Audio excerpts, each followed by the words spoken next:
Hello, and welcome to another segment of the Cosmic Hour. Now, we are a little bit late starting this podcast. There's been some scheduling hiccups and getting us together to record, but we did have this outline ready so we can record Mars retro in Leo before it went retro, but there's been some scheduling stuff on my end that was preventing me from actually taking the time to record with my co-host Emma. So I'm AstroKrys and I'm joined with my beautiful co-host Emma. We're here to deliver some still good information on Mars retro because even though it started already, it's still a long transit.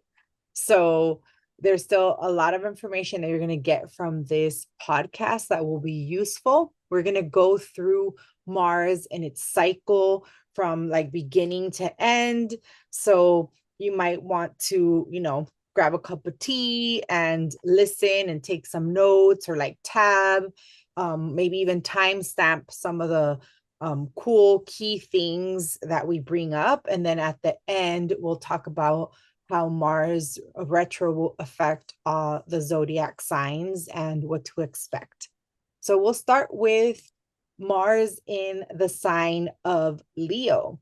Now, Mars is currently retro in Leo. I am a Leo rising, so I do have Mars transiting my first house.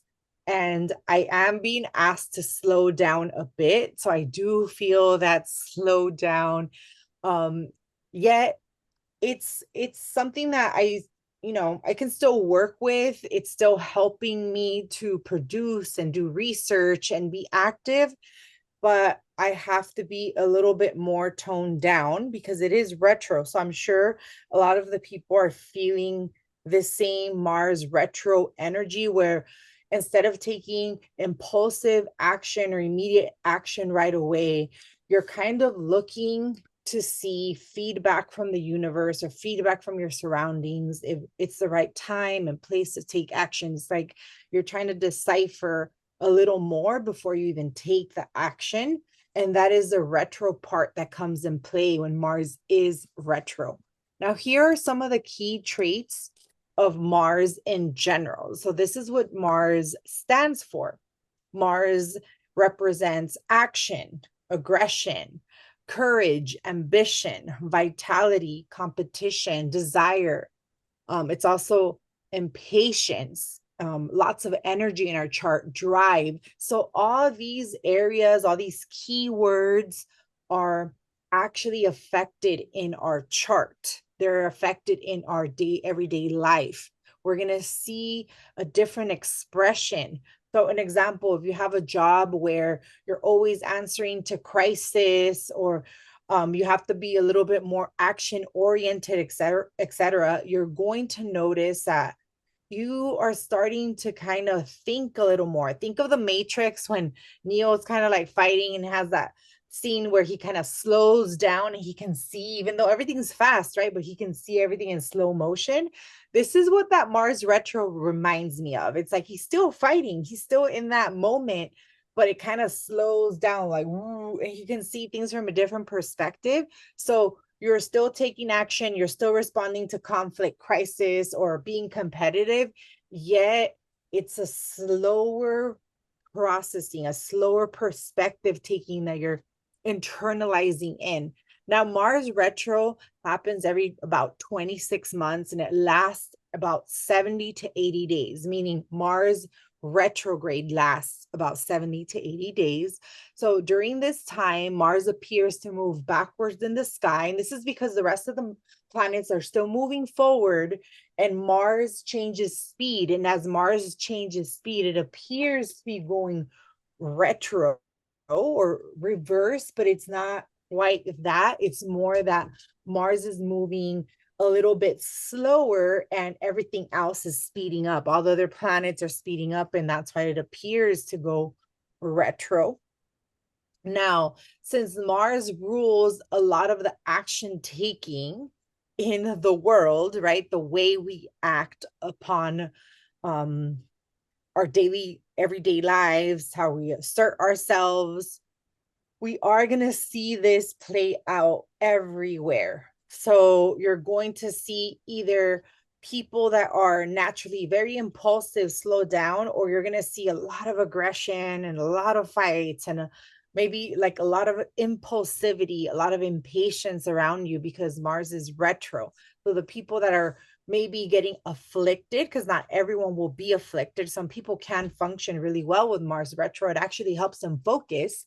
But the people that are getting afflicted, they might manifest the harsher side of this trait. Now, I'm going to have Emma go ahead and jump in, and maybe she can talk a little bit more, give us some more insight about Mars traits. Yeah, so Mars is the go-getter energy. And if you're someone who's always a go-getter like me, always doing, loves to be active and loves to do, a lot of things at the same time, with this Mars retrograde though, it is going to, like you said, like ask us to slow down and turn more inwards. And I've had a lot of people recently who've had like so many projects for this month, for December, for a lot of plans for the end of the year, and then they're all coming up to me and nothing is going as they planned.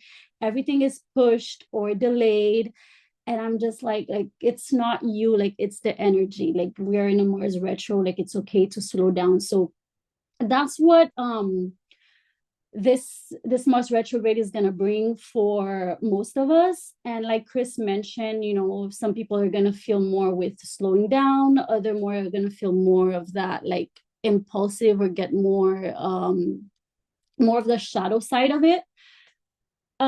So lately I've been feeling like, let's give an analogy. Like it's kind of like you're trying to go forward, like you're trying to run, but suddenly, like the treadmill is not, you're stuck in place, like the treadmill is moving backwards, for example. So that's kind of like how it feels. So it's basically forcing us to slow down, catch our breath, and redirect where we're putting our energy. Yeah, I really like that analogy. That was a nice visual. It's like kind of you're running in place and you still have the same scenery, yet you're still getting work done, right? Because no one can argue the fact that when you are running in that treadmill, you're expending calories and you're working out. Yet it doesn't seem like you're going anywhere because you're still in place. Like you're still in the same spot. You didn't really, go to a different place. So yeah, that's There's a GIF. I don't know if you've seen that GIF where somebody is like running on a hamster wheel in place. oh yeah, that's another one. Yeah, that's another one. Yeah, that could also talk about this feel, that same feel. And honestly, that I feel like that's like what resonates a lot with me right now. Like I feel I'm one of those because I do have Mars in Scorpio, and I am going to be talking about Mars in Scorpio in a bit, even though Mars is in Leo. It's part of this cycle. When a planet is retrograde, and this goes back to Hellenistic practices. So we'll touch a bit on it. We're not going to do a full course on this, but for anyone that really knows like astrology, advanced astrology, you'll get to catch these things. And anyone that doesn't, you'll learn about this, right? You're going to learn, we're going to give you some insight about what I'm talking about. And I'll talk about this later with Mars and Scorpio, but I have Mars and Scorpio natally. And anything that Mars does affects me really either for the best or harshly, because Mars is one of my strongest planets in my chart. So you also want to make sure during these retrogrades, like when people are like, oh, Mercury retrograde, some people are like, what, Mercury retrograde? Like not all of them get to me. Some of them are okay, some of them are not, because they're not all made equally. Sometimes they retro in different, well, not sometimes, they always retro in different signs. And the ruler of that sign, whoever's ruling Mercury at that time, matters. So there's a lot of things that go into play. And this is going to like, getting to the bottom of the chart. So going back to, like I was mentioning with me having Mars in Scorpio, the bottom of my chart is Mars in Scorpio. Like that is who rules my Mars. And anytime anything's happening with Mars in the sky, because I have a strong Mars, I'm always kind of like go, go, go, action, this, that, this, like multitasking. My kids are in sports. We're like, it's like always on the go. And then Mars goes retro. Like I feel a little wonky. So I feel like that hamster in that wheel, but my wheel's like unhinged and it's still holding on by a thread. And then the hamster doesn't know how to stop. You know, it's like, I think I'm gonna fall, but I think I can still be on here. And it's still going. The little wheel's like wobbly, like it's attached, but it's still attached, wobbly. Um, it's been a crazy ride. Some interesting things that have been happening, but nonetheless, Mars and Leo has been delivering. Now, on a mundane level, because Mars in Leo, mundane meaning it will affect the world and the world around us. Mars in general, when it goes retro, it does affect how nations will respond, right? Like how nations are responding.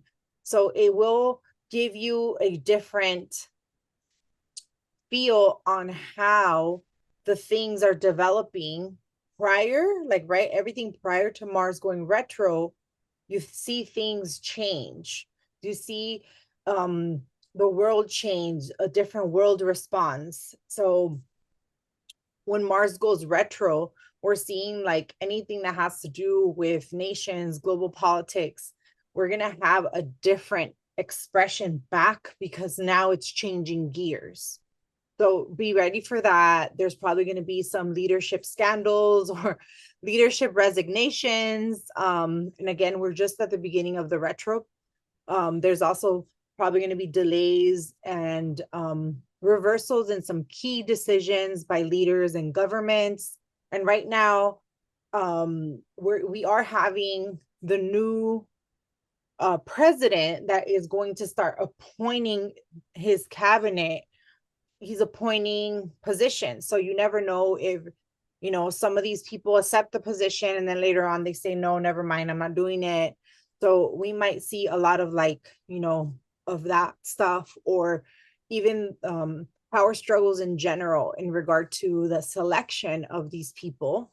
So regarding the economy and industry, Mars rules anything tied to action, such as sports, transportation, but we're talking about transportation that's like tied in with like, you know, like the motors, like the railroads, the motor of the transportation, like the motor of the airplane, the motor of the ship. So that type of transportation. So kind of co-rules it with Mercury. Construction, again, it co-rules that with Saturn. So and anything that's anything ruling like weapons and tools of destruction and mining and, you know, things of that nature where you're kind of conquering and you're kind of building and restructuring things. Mars rules all of that.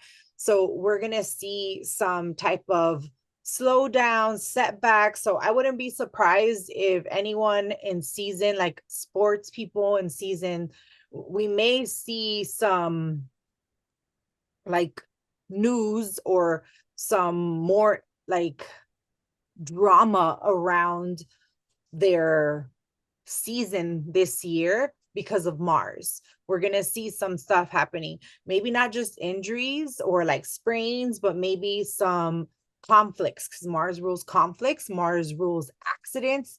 So we might see conflicts. It could be different type of conflicts, like something arises like a lawsuit and things like that, and it's conflicting, like we're not necessarily expecting that. So we're going to have very active men in general. This is Mars rules men. So like young men, young athletic, you know, the ones that would be playing in the chariot games.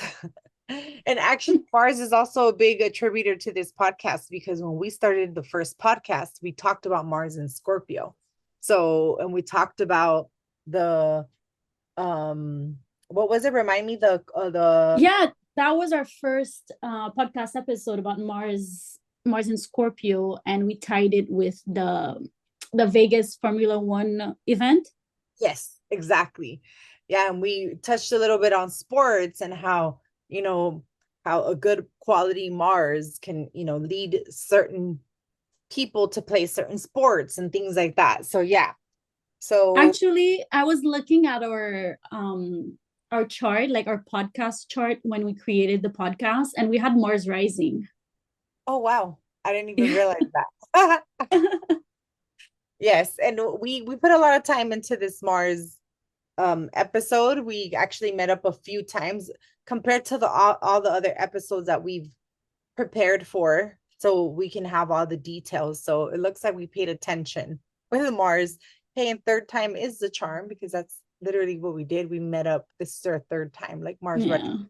retro.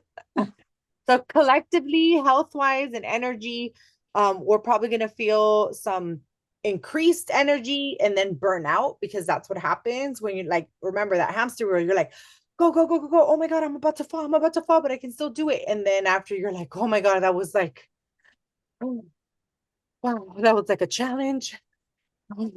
I almost lost my life. Like, I get so dramatic. I'm Leo. True Leo fashion. Yeah, like I always exaggerate when I go exercise. I go to the gym with my boys. I'm like, "Oh, that was the worst workout ever." But it wasn't. But I like saying stuff like that. And then the next time I go there, I go again and I work out as hard. Um, so yeah, just collectively, everyone's gonna feel this, like, a lot of energy and then kind of burn out. So just make sure you're a little more mindful, that because you are going to want to kind of push, it gives you kind of erratic energy when it's retro. You're going to want to push your limits a little more, because you also feel like, I think subconsciously, when Mars is retrograde, it actually subconsciously, something happens because the energy goes inward. You realize, like, hey, I'm not producing as much. Why is it that I'm not doing as much? And then you force yourself to do more, but then you burn yourself out, so you become more conscious of it. So it like triggers your subconscious awareness, and then from there, because it brings it to your awareness, and then you want to take action on it. But then if you overdo it, that's when there's a problem. So just be mindful of also getting enough rest, right? Be prepared for any creative delays or things like, I mean, delays on any of your creative projects or things like that, because um, in general, that's what's going to happen when you start um, something with Mars with like a lot of enthusiasm, and then you burn out. So give yourself that time or that leeway to, like, maybe start something a little bit earlier, so you can then have your project in timely. Now, Mars, because it is in Leo, the big I think the big thing that we're going to see the most is going to be some influence over the ego. But before we get to Leo, let's talk about Mars in Cancer, because it's part of the retro cycle. Yeah, because Mars starts its retrograde in Leo, but then goes back to Cancer. And to talk a little bit about some Cancer traits, Cancer is a water sign ruled by the moon. And some keywords associated with the energy of Cancer are intuitive. It's a very intuitive sign because it is ruled by the moon, but it's also very nurturing. Cancers, like to take care of others and their loved ones. It's very family oriented. To me, Cancers are really like the caregivers of the zodiac. So they thrive on making others feel safe and secured. It's a very protective sign. I would even say sometimes even overprotective. But also on a more shadow side, like it can get a little bit moody or crabby. What else? I put the word homebody there because I think Cancers just love to stay home and be comfortable in, their own space, in their own the comfort of their own home. Other words also for Cancer is resilient. I think Cancers, they have like a tenacity, and the energy of Cancer is very resilient. But also obviously it has a sensitive side as well, and very compassionate and emotional. Yes. And I agree with that. Home body is like a key for them, is where they find their security. So I think that's why Yeah. they tend to be a little bit more comfortable in those environments where they feel at home. But the majority of the time that Mars is retro, it's going to be in the sign of Cancer, because it only retros in Leo for about 6 degrees, and then it goes into the sign of Cancer and finishes the transit through the sign of Cancer. So even though you're going to hear everyone go, oh, Mars retro in Leo, most of the expression is through Cancer. So it's through the mother and father archetype, because Leo rules the sun and Cancer is ruled by the moon. So, or let me correct myself, Leo is ruled by the sun, right? And Cancer is ruled by the moon. So we're gonna have like the moon, sun, archetypes being afflicted by Mars, which it kind of reminds me a little bit of like some eclipse type of energy, because even though it's not an eclipse, what makes an eclipse? The sun and the moon, right? So Right. having Mars and then the sun and the moon to eclipse, we have to bring in the north and the south node, which are harsh points too, just like Mars. So it's like giving me like eclipsey vibes, like the whole transit, the whole like cycle itself. But it is good for us to go back and whatever you have between 6 degrees all the way through I want to say middle of Cancer. So give it more like middle of Leo through middle of Cancer. If you have any placements there, you're gonna feel this transit of Mars very strongly. So just make sure that you're giving yourself time to like revisit any old goals, or any, it's all the energy of redoing, just like Mercury retro, redo, revisit, research, right? All that stuff. But now you're doing it with more of like action taking. So eventually you're going to have to take some action on this stuff, because Mars wants to get things done. It's not just communicating like Mercury would. Mercury wants to talk, or, write things out. Mars wants to take action. What is it that you're going to do? So review the things that you need to take action on, so like that you can then take good action. The good thing is that it gives you enough time, like the retro stage gives you enough time to visit all that. Now we can move to the next slide, right? Leo traits. Mm-hmm. So Mars in Leo, now it affects any placements you have in Leo, but the expression of Mars in Leo, we now tie in action orientation, impatience, competitiveness, aggression, and then we bring it in with the Leo traits, which is proud, confident, loyal, energetic, being a leader, social, dramatic, passionate. And then a big one that's not here is ego. So I feel like we're going to have some ego wars on a mundane level. We're going to see that. We're going to see public clashes between high profile individuals, leaders, influencers, and celebrities, like everyone with their opinion. We're already seeing that. Everyone's bringing in their opinion about how they feel the world in general is at right now. And additionally, Leo is being opposed by Pluto in Aquarius, and Mars is transiting the sign of Leo right now. So we're also getting that opposition. So it's not just a clean transit for Mars, like, hey, I'm just traveling the sign of Leo.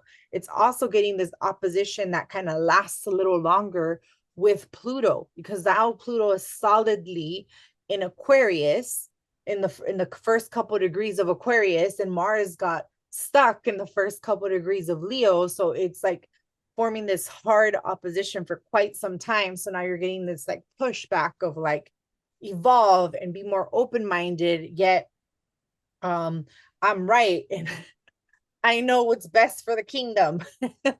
Right? So we are going to see some you know, some clashing of egos there in all environments, in with the workforce, even between children, because Mars is going to affect young children, since Leo is a sign of children, is a sign of creating. So we're gonna see some stuff there too. So let's be very careful also with our children's mental health, just because of that, since we're having that opposition from Mars to Pluto, and it may impact, it's not going to impact all the kids, but it may impact our kids a little bit. Some that have, especially like degrees around the fixed signs, or I mean planets around the fixed signs very close to this degree point. They might be a little bit more sensitive to the information they hear on social media and things like that. So let's be very mindful and proactive on, their lives and what they're doing, so we're able to assist them, since they're going to be a little bit more sensitive and impacted by the Mars retro in general, since it is affecting them, especially if they have placements there. But in general, policies around education, um, and education development, that could also be a big conversation, especially because Mars continues to go into the sign of Cancer. So it starts with like education rights, children rights, and then it goes into the sign of Cancer, where then the parental steps up. So the parental are now advocating for the children. So we're going to see some of that stuff come up. Actually, I don't remember if there's anything that we voted in California in regard to education that was like very impactful. But I know there's a couple of bills that have been sent to the House for signature in regard to education, and one of them being special education. So that hasn't been signed yet. I don't believe it has been signed, and I don't think it's going to be signed now until they reconvene when they come back from break. But it's a big conversation. I haven't really been keeping up with it, but the last thing that I heard and read about, it was being proposed. I'm not really sure if they even heard it yet, because the House has a process. They're a little slow, I think. They take their time with stuff. So here in Florida, recently I saw in the news that they want to ban social media for, I believe it's under 14 years old, or is it 16? I'm not sure. Oh, that's interesting. See, Yeah. in social media, that we already know that's like Aquarius is what rules social media, right? And then it's opposing children. And I know the children are not liking that. For sure, the children are upset. They're not liking that. But in the big scope of things, yeah, I think there's a lot of pros and cons in that. A Yeah. lot of pros and cons, which they're still going to have, children are still going to have access to the internet and to a lot of other information. So I feel like they got they got a lot of access to information they shouldn't have gotten access to really quickly. So it's like we created a monster and now they're addicted to it. Right? They're like, don't take it away. So yeah. Oh, so that law is already as of January 1st, it will be illegal in Florida for children under 14 to have any social media accounts. Oh wow. See? Yeah. Okay, there we go. We have something there. So under 14. Um, so we're definitely gonna see. I want to see how they're gonna navigate that, and then let's see. Neptune will tiptoe a little bit into Aries. Um, I'm just bringing up Neptune because Neptune rules like deceit. So I'm seeing how is it that these children are gonna try to deceive these media outlets? Smart, right? Like they're smart. They might say, I'm not 14, I'm 18. I'm not really sure what protections they'll have. Um, because then that's also going to make it maybe a little harder for us. We're probably, if that's the case, then maybe they're going to have a lot more like verifiers when anyone's building Mhm. an account. All right, like put in your cell phone number and things like that. Um, like that to verify who you are. Um, I'm not really sure if they're going to require ID. I'm not really sure how they're going to do that. That's interesting. Yeah. Um, but that would be Neptune in Aries. It's like I need to see your ID, your face, right? Your head, because that's what an ID is. An ID just shows your head. Right. Picture of your head. Um, Interesting. Okay. I don't really know that's, but I'm pretty sure if that passed there, it's gonna then trend to the rest of the nation. So, um, that's a good one. Okay, so Mhm. let's go to the Mars retro day. This is when Mars went retro. Oh no, sorry. This is the Mars retro affected degrees. So Mars will be retro between 6 degrees and 10, all the way through 17 of Cancer. And that's why I was giving everyone like that 15 to 15, but to be more exact, it would probably affect probably between 15 all the way to 10 degrees of Leo. So if you have any planets between those degrees in either Cancer or Leo or aspecting. So this is why this chart's pretty cool, because just say you have planets here between Libra and Scorpio. So you want to screenshot this if you need it for later. Um, then it's making a aspect, and this is a square, right? If you have planets here between Virgo and Libra, then it's sextiling eventually, right? It's sextiles from Leo. When it goes into Virgo, it's going to end up sextiling when it's in Cancer, your Virgo planets. So this right here is a semi-sextile. Again, another semi-sextile, sextile, square, a trine, an inconjunct, and an opposition. So whatever you have between those degrees, and you're going to apply the same orb, 17 through 6. So 17 through 6, 17 through 6, etc. So this is Mars's cycle. In this retro, it starts December the 6th and it ends February the 24th. That's when it ends the retro, but it still then goes forward, right? It'll stop at 17 degrees Cancer, and then it kind of has to go forward at that point. So it doesn't clear Mars in Leo 6 degrees until later. And we'll talk about that after.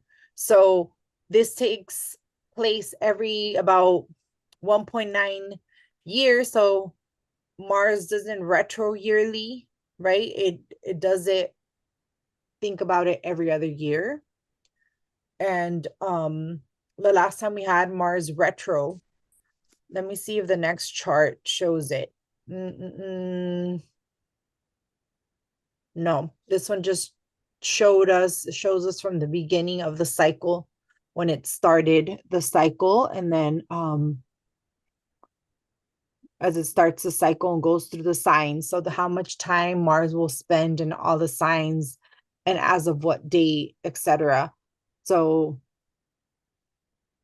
I remember the last Mars retro was in Gemini, and I believe it was the end of 2022. yeah, you're right. It was in, It affected me because I'm a Gemini rising, so I have that memorized. yes, yeah, it was in Gemini, and I think the retro before was in Aries. Yes. Yeah, you're And that right. was in 2020. I remember that one. Yeah. Yeah, the retro before is in Aries 2020. And then, yeah, you're correct. You're correct. Okay, great. So again, this one just shows the time Mars will spend in each sign. And as you can see, it's spending more time in the sign of Cancer. So even though Mars does retro in Leo, starts that retro in Leo, undercover, it's actually working more in the sign of Cancer. So pay attention to your Cancer house.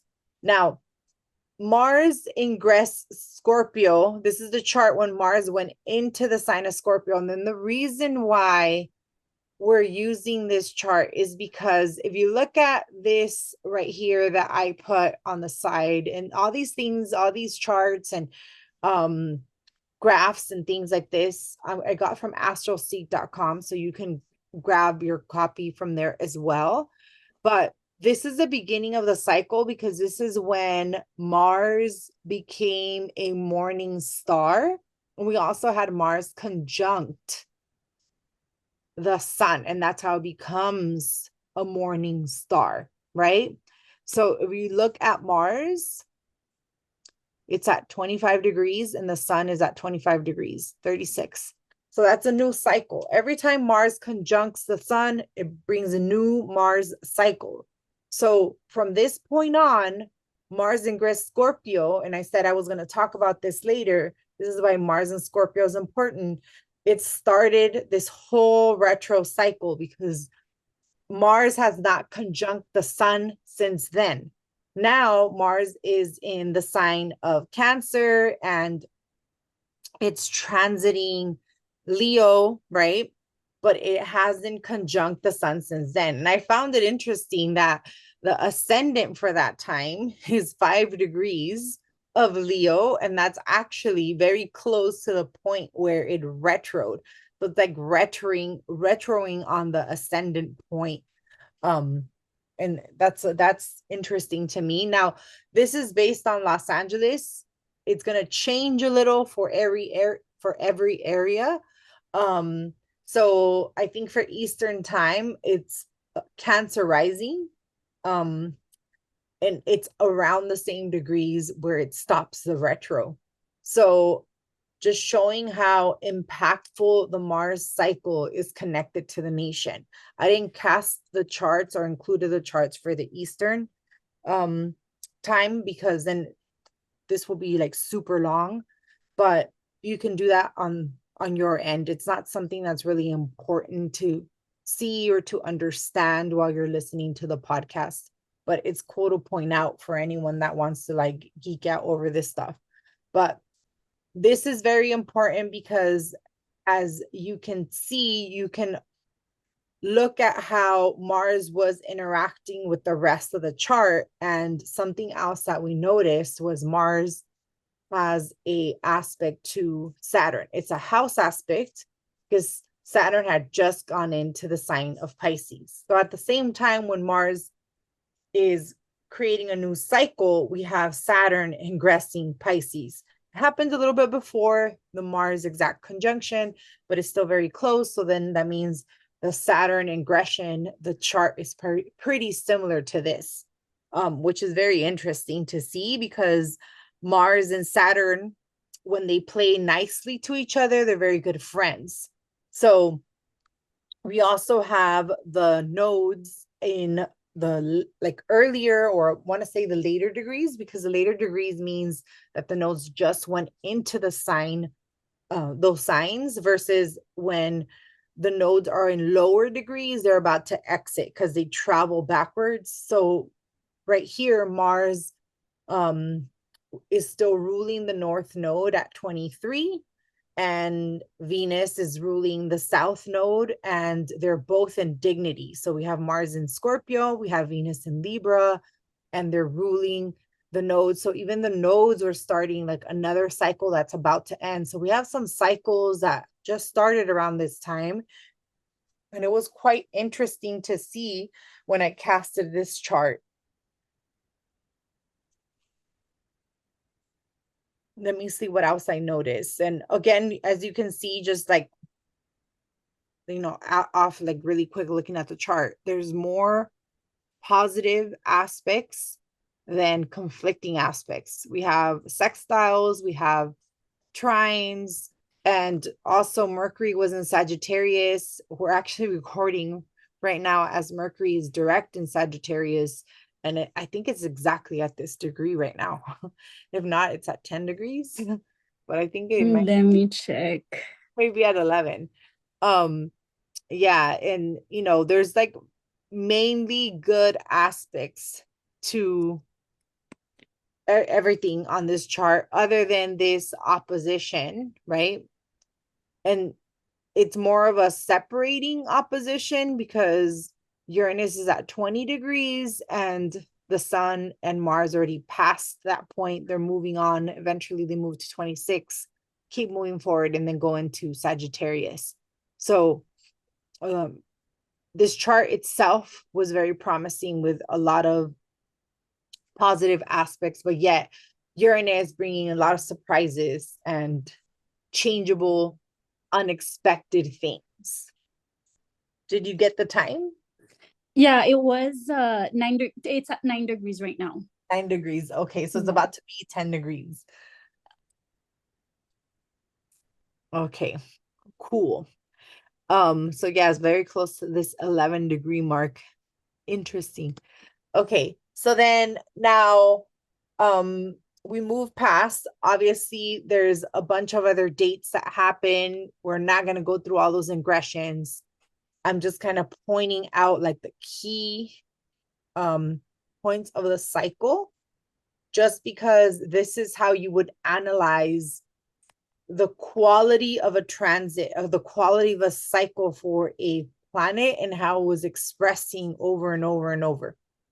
And this is how Hellenistic astrologers did it. They would look at the main ingression of the cycle, and then from there, every time the planet will go into a different sign, that would then be like another layer to the expression. So the main ingression will still be, meaning this one right here, this will still be like the general energy of the chart, like the general energy of this cycle itself. And then from there, every other thing that happens is just kind of adds layers and more nuances to it. So now we have this morning first, and this means when the star is visible in the morning. That means it's actually rising before the sun. So if you look at Mars here and the sun, Mars is ahead.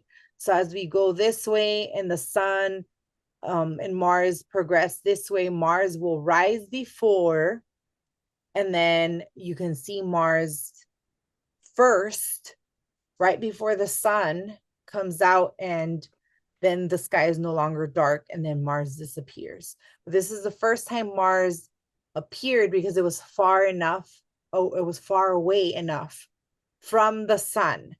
So like that, it's visible. Most of the transit through Sagittarius, Mars was too close to the sun that we couldn't see the Mars. So he was disappeared. He was not visible at that time. And that meant something to Hellenistic astrologers. So when Mars is visible for the first time, it means something. And it actually became visible at 3 degrees in Capricorn, which is its exalted point.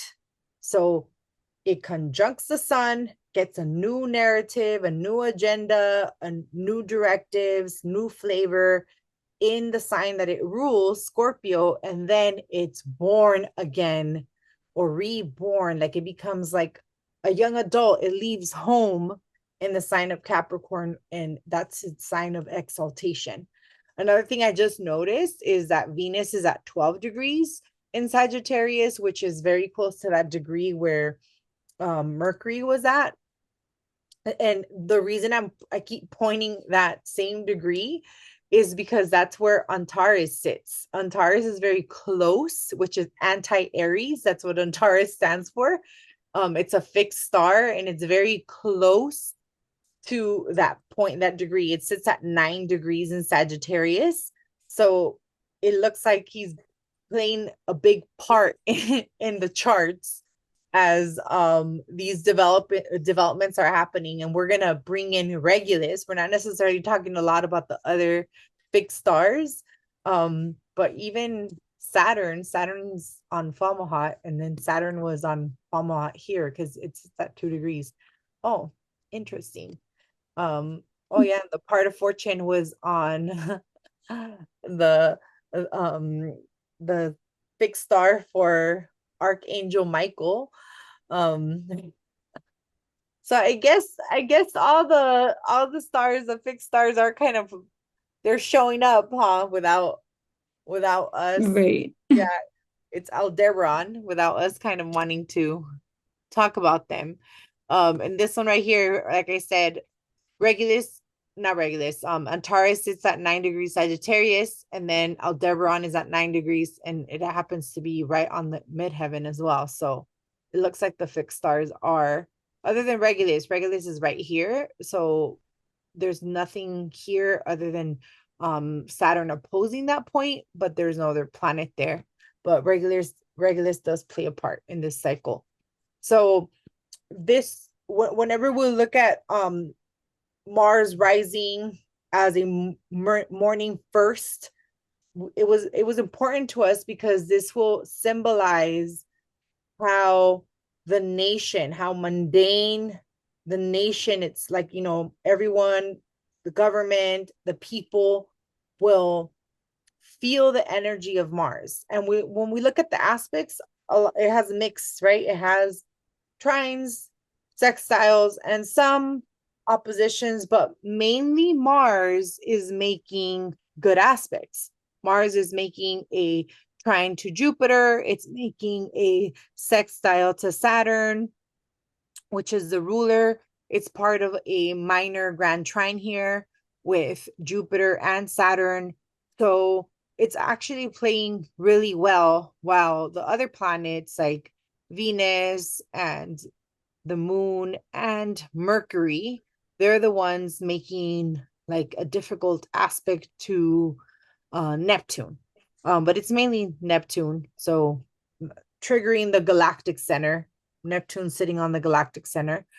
But other than that, you don't really see like You two. mean Mercury? Oh yeah, sorry, Mercury on the galactic center. Yes. At 25 degrees Sagittarius, it's Mercury, and Neptune is squaring the galactic center. Thank you for catching that. Yeah, but other than that, you don't really see like a lot of like bad aspects. You see Uranus making a trine to the sun, and it's an exact trine because it's an applying. So it's actually a good chart. Like it's a good ingression when Mars actually shows its colors and you can see Mars really bright in the sky. And we're seeing Mars here as the sun has set, right? We're seeing sun, like, as soon as the sun rises the next day, we're going to see Mars as the morning first. I mean, not the when the sun set, when the morning first, when the sun rises, right before that, we see Mars.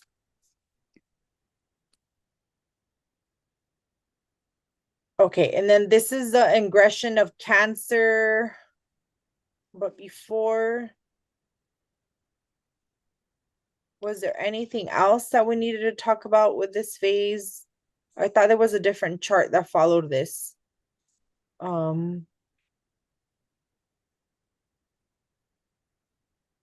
I think we covered everything. Covered it, huh?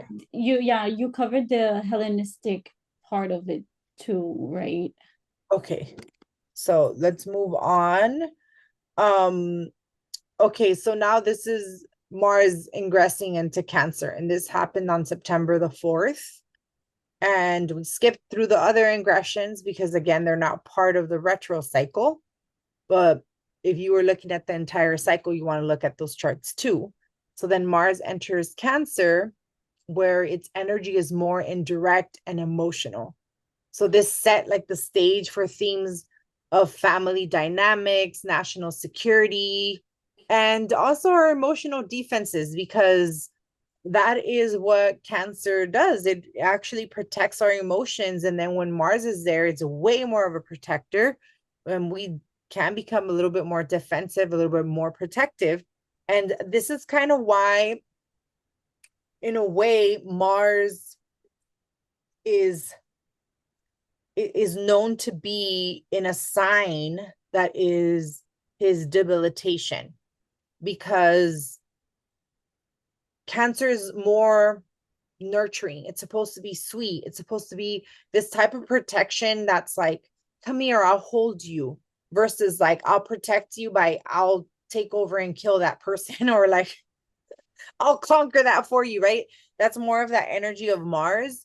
And that's not the type of nurturing Cancer offers.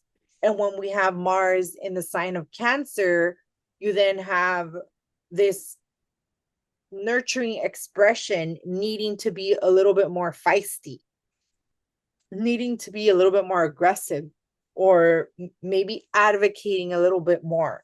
So you see this archetype show up a little bit more stronger than usual, like stronger in ways that are unpredicted or unexpected, because that's not its nature. But Cancer itself is not a weak sign. It is a cardinal sign, so it is a starter and it is protective, but it protects in a different way.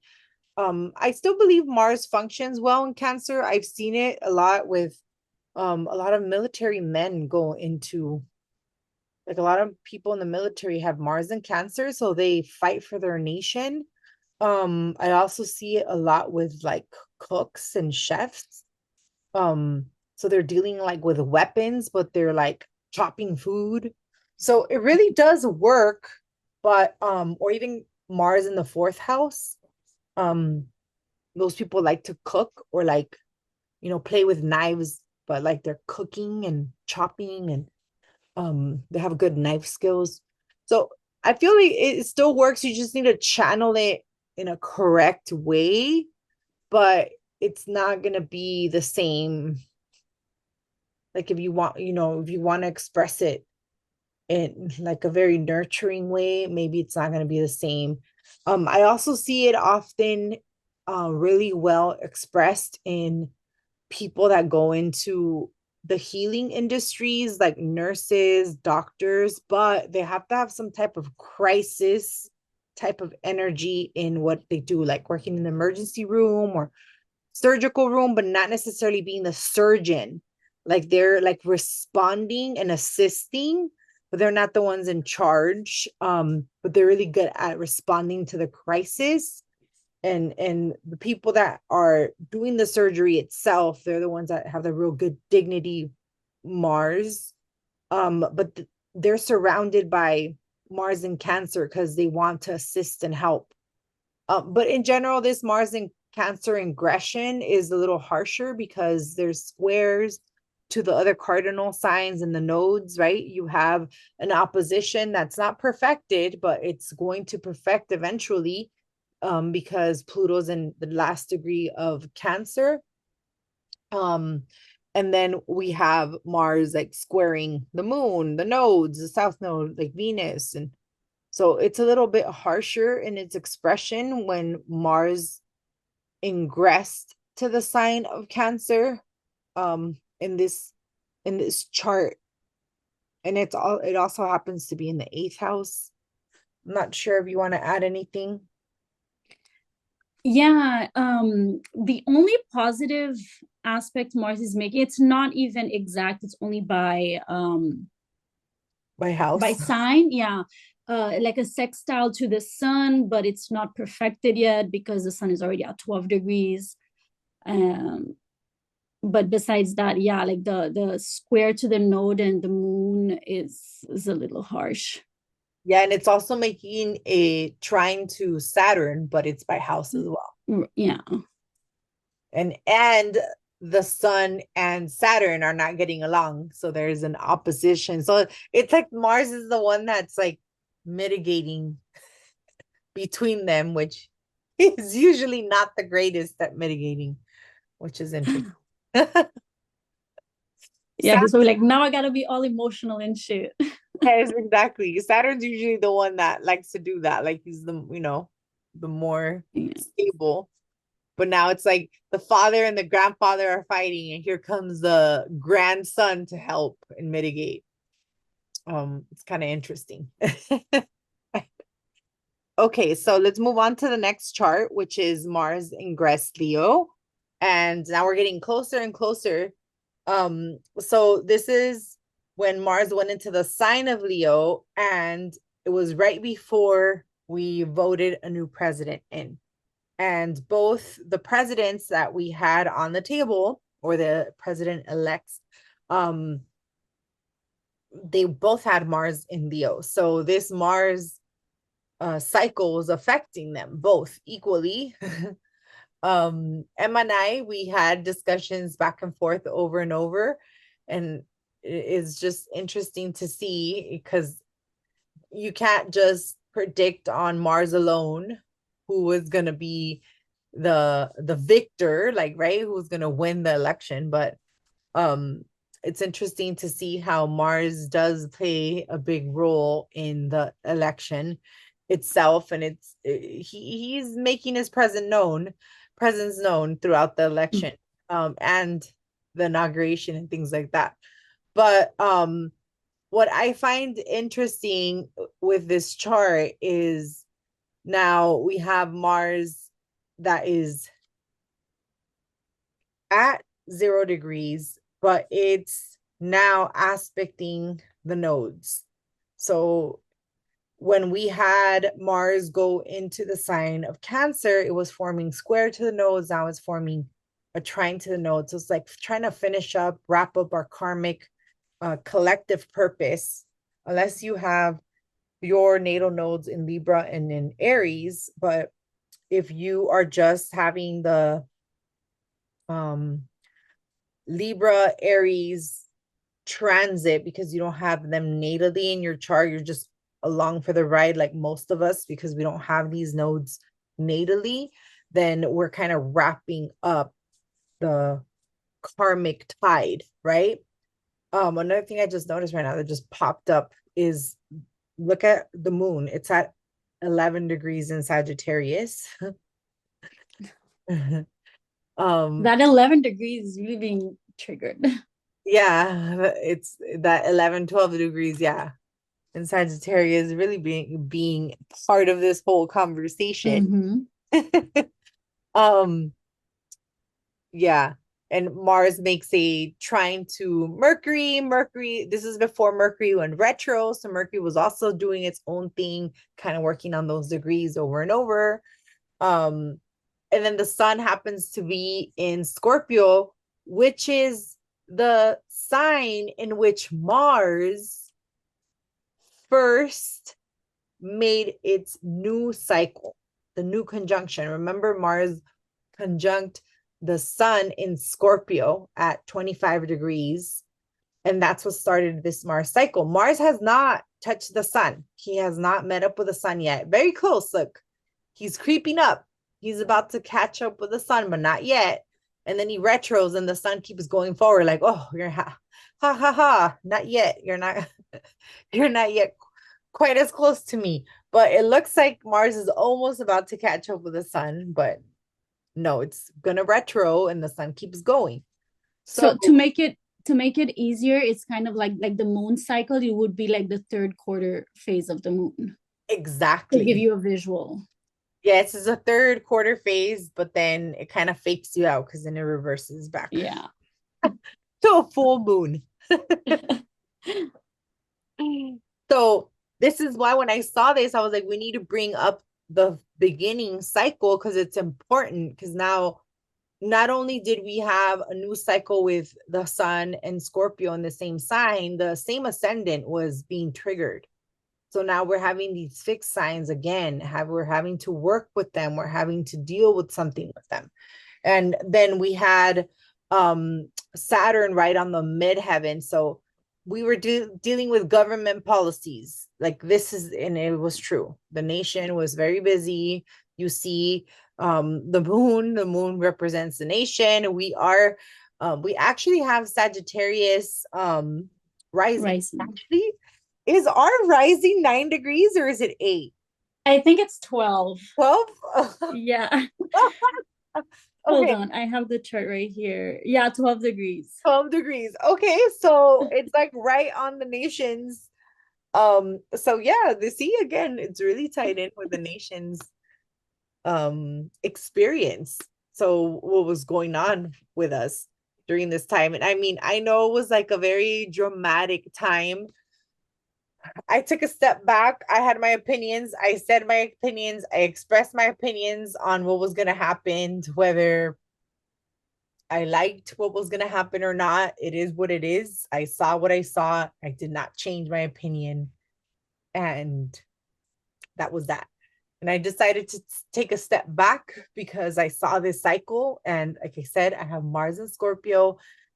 All this stuff is squared. I have Uranus opposing my stuff. I was like, I'm not going to get into this back and forth. And I actually seen some astrologer drama because they're astrologers.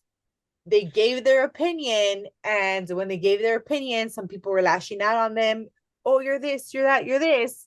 There's other astrologers that gave their opinion and it was completely wrong. And I'm like, where are your facts? Where are you getting this from? So, Emma Some kept, of them even like changed their prediction. yeah, Like they changed. they gave something, they give like all the facts, and then like 2 days before they're like, I'm switching and I'm saying this. Yes, it was just ridiculous. And I remember Emma like coming like texting Krys, and I'm like, no, I mean, Emma, I said it already. This is, but most of the people are saying this, and I'm like, yeah, but no, look at this, look at that, look at this, look at that, look at this. And I'm like, yeah, this is just what's gonna happen. Like, I just don't see it happening like any other way. Like, are these people showing their work? Like, show me the what is it? Oh, this is old. You probably The don't know. receipts. Show me the money. Yeah, they were not showing the work. They're not showing any of that. But again, I chose to not be part of it. I have natally, I have Uranus opposing some of my Scorpio stuff. So I just didn't want to be part of that drama because it's not, again, it's not like a big deal for me. And I was seeing how people were getting attacked over just reporting unbiased astrology. Like if you want to report just unbiased stuff without really whether that's the person you wanted in office or not, like there's nothing you can do about it. Like you're just like doing your job by being an unbiased astrologer. They're then gonna criticize you. I mean, and I've said this and I'll say it again, there's nothing in this world that I would want than to see a woman president. I mean, I've seen it. I saw a woman president. I witnessed a woman president in my parental's native nation, and that makes me very proud. My ethnicity is Mexican. I'm not born in Mexico. I wasn't born in Mexico. I'm an American born, but my ethnic background is Mexican, and I'm very proud that I see that they elected a woman president that seems to be a very good president for Mexico. She's doing a lot of good things. She's an engineer. I already looked at her chart too. It's like very, very good things, like a lot of good things. And there's nothing that makes me even prouder. I even told my kids, I'm like, women power, but I just even though I wanted that so badly, I didn't see it. I just didn't see it. And it's sad, but I didn't see it. So um it is what it is. And we just have to keep going. Doesn't mean that we won't have one eventually. We just have to keep going. Um and I think that this is part of the Mars retro thing. Like we have to keep on working on this, especially because Mars goes retro in Leo, which is a masculine sign, and then it goes into Cancer, which is a feminine sign. So, and it's the great mother and the father, right? So working through that, working through some of those biases that we have, or like conditioning, we need to get rid of a lot of things, like a lot of things that don't work for us as nations, so we can get past, and it's not really about, it really isn't about a gender being a president or not, like really not. I actually recently saw this post from someone where he asked Chat GPT, how would it be like, how would the world be if men were the ones that get their menstrual cycle? Like Oh how God. yeah. And like Chat GPT responded with all this stuff like, oh, there would be all these policies of this time off. And I was just like, oh, what? like that's not what's happening with women.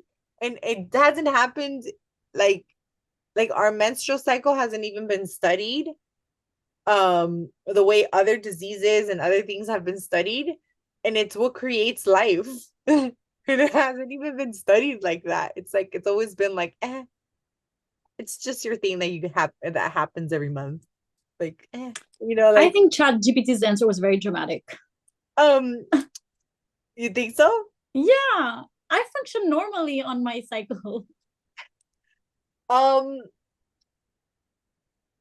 I don't think it was dramatic. I think I I don't know. think I'm very blessed in that sense. I never have issues on my cycle. I can literally do anything. Like I could play sports. I could party hard, like whatever. Like I could work overtime. I don't have. I don't get affected too much by it. I do though, however, have maybe one cycle a year where I just need complete rest but and then not you overdo myself. but you can't get that rest. But it's not possible for you to get that rest.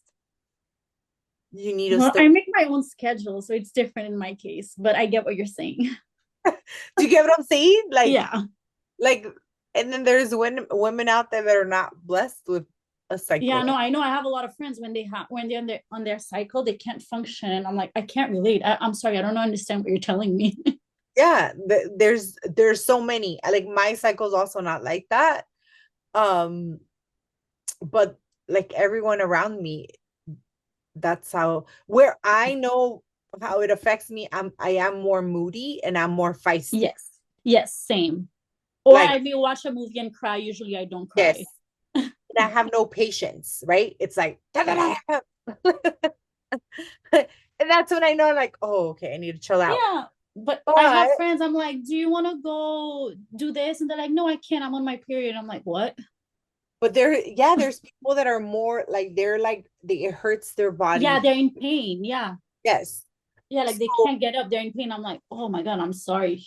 so it affects people differently. Some of them are going to be um affected mentally, and I guess we're the ones that get affected mentally instead of physically. Yeah. So we get like moody and more irritable. So it's like more of a Yeah. mental state. So we can still, and we again, we live in a that world. We're working, we're going out and working, right? We're going out and being in our masculine energy. So then we can do it. We can go because we're kind of like tuning into that. So it doesn't affect us as much. And I honestly like it was very interesting to see like the response. I don't know, did I forward you the video or no? I don't know. You have I to, haven't if I checked. didn't, I'm gonna send it to you because it was Yeah, pretty send it to long. me. It was like it was crazy because it covered all the scenarios. It wasn't just like one scenario, it covered all the scenarios. I was just like, whoa, okay. Um, but really what it really wanted to come down to is because it affected a certain population and it's the population that kind of rules the world. Rules, right. It was a big theme. It was a Yeah. big issue. But because it affects different population, it's not a population that rules the world. It's been something in the back burner, which is very true. It hasn't been researched as much, and there's been other stuff saying that it's correlated with all these other things that can cure people and blah blah blah blah blah. I'm not gonna go into that stuff, but yeah. Either way, it was just interesting to listen to see that, and I think it's one of those topics, like the feminine and masculine balancing, which is where we're gonna Where I do think that we need more policies for women is for maternity instead of like the menstrual cycle. yeah you Compared to other countries, I know other countries like they give you, I believe, like was it 7 or 9 months of maternity leave, like paid? well, that's one of the things that was brought up because again, if they're the ones having a menstrual cycle, that means they're the ones having the baby. Right. So they would have rights to take time off. And I can't come into work. I'm busy making a baby. yes, I'm having a baby. Yes. So yeah. But let's see. Election day happened the day after. We don't have the election date chart, but it was pretty similar to this. The moon, the moon was closer to Venus. Um, Kamala's Mars is at 21 degrees Leo, and Trump is at 26 degrees Leo. And he's a 29 degree Leo rising. Yeah, and I believe we covered their charts like extensively in our last podcast episode. And I think it was during Leo season that we did it, right? Yeah. Yeah, we covered the election chart, all the presidential candidates. Not all of them, because they hadn't announced the VPs. Their VPs yet. Mm-mm. And Biden hadn't stepped down yet either when we did it. Yeah. So, but their chart was discussed. Kamala and Trump's chart was discussed in detail. And something that happened that I talked about, something that happened in that podcast, I said, mark your calendars when the sun conjuncts Regulus, something around this time is going to happen, something important, something's going to happen around this time. And actually, when we went back and we were preparing for Mars Retro, I was like, wait, I forgot to look to see what important thing happened. And that's actually when the Democrats announced their runner-up VP. He was actually announced during the sun conjunct Regulus, which is a big deal because Trump has his ascendant right on Regulus. So that means the sun, the transiting sun, was conjunct Trump's ascendant. And then they announced the VP runner-up. And again, remember, this goes into like relationship astrology. So then before we had Kamala partnering up with Biden, she then like divorced him and she's partnering up with Waltz. So you get a whole different dynamic, a whole different energy, a whole different composite chart, a whole different synastry, a whole different feel, like the whole thing. I mean, we know that, like the same thing, like with Trump's VP, he brought a whole different feel, a whole different type of dynamic to the table when he was the VP that Trump chose. So, yeah. Either way, let's move on to Mars Retro. This is the day that it went retro, December the 6th. Now, look at all the aspects it's making. Whew, right? Harsh ones. Mars is making an opposition to Pluto. It's also kind of making an opposition to Venus. It's at 29 degrees Capricorn. Like, you know, Venus will go into Aquarius the next day. So it's pretty much an opposition already. But guess where Mercury is at? It's at 13 degrees Sagittarius. Retro. Yes, and it's a retro. And the sun just passed that same point. Again, the same exact point over and over and over in all these charts since the beginning of time, since the beginning of Mars conjunct in the sun in Scorpio. So it's a whole cycle. It's like this point itself was this point Sagittarius is very important, and it's why is it important? Because the nation's ascendant's on here. So no matter what, like this Mars retro was this Mars cycle in general was talking about the nation all along. It was part of it. It literally changed from Cancer to Leo right before we elected a president. So it's gonna do some other stuff that we're gonna cover. It's always been there. Either way, we have the sun and Mercury making a square to Saturn and then making an opposition to Jupiter. So they're kind of aggravating that Jupiter square Saturn that's been happening for like all year. And they're making this T square energy. And the only good aspects that you kind of see are a separating trine from Venus to Uranus, which I don't really know if that's, I don't even know if that's really a good aspect. Also another separating sextile from Venus to Neptune. And then so pretty much like the sextiles and the trines, they're like not really sextiles and trines, they're all separating because Venus is at 29 degrees. It already made a sextile to Neptune. It already separated. It's separating from it. The same thing with the Uranus Neptune sextile. That's been a long-standing sextile because they move so slow.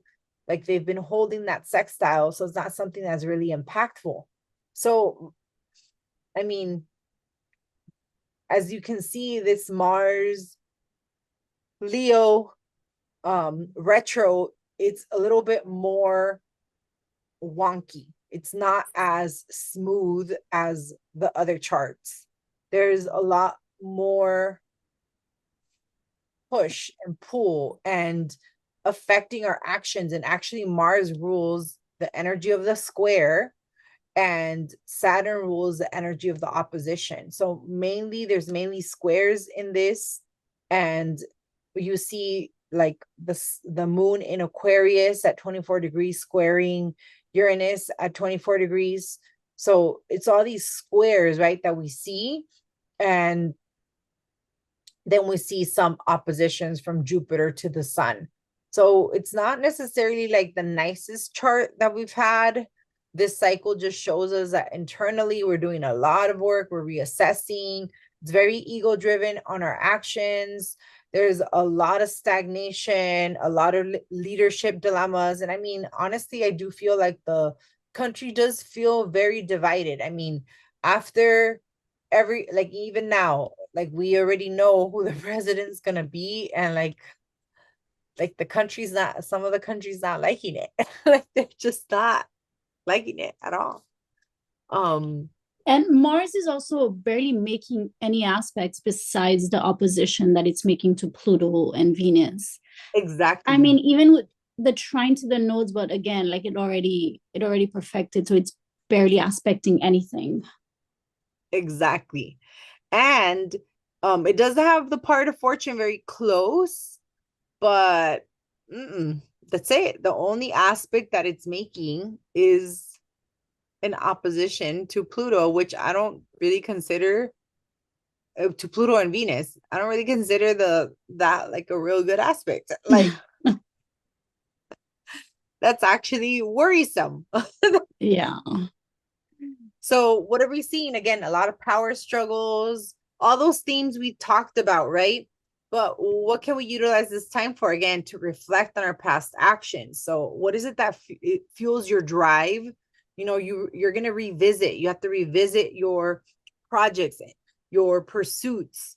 How can you redefine them? How can you redo them or reassess them in a way to enhance them? So it's a good time to just like do your research and kind of go back and like redo your stuff, and work a little slower. It's great time for healing, honestly.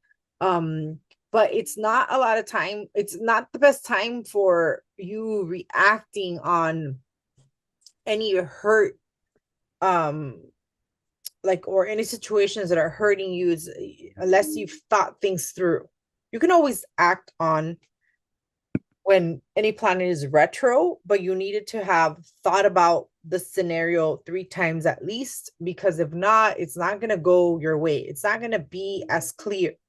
So you do need to kind of like look at it from different perspectives and then from there try to solve it. But even then, when Mars is opposing Pluto, I mean, what can you solve?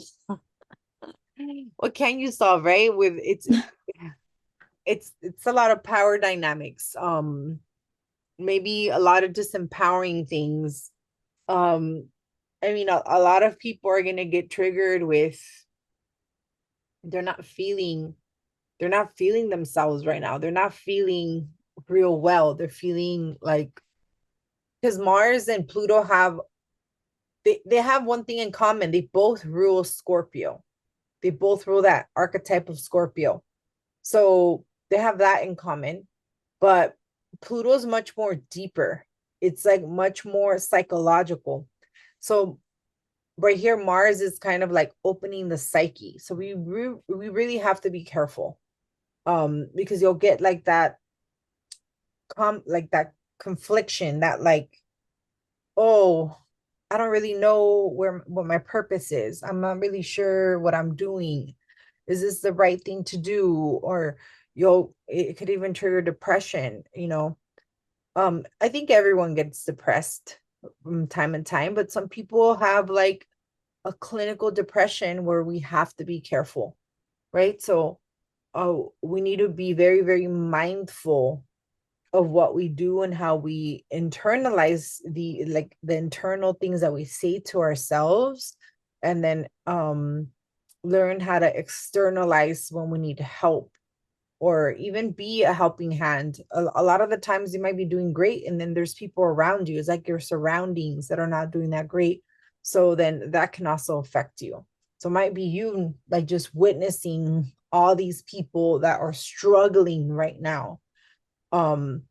But in general, everything that Mars rules, sports, all Mars ruled um industries, or they're going to have to take it a little bit slower, be a little bit more cautious, because Mars rules accidents. And just because of the way that Mars went retro on this specific day, there's not that many great aspects. We need to be mindful. We need to be very, very careful. Um, okay. Anything else we want to add before I move on to the next one? I think we're good. Okay.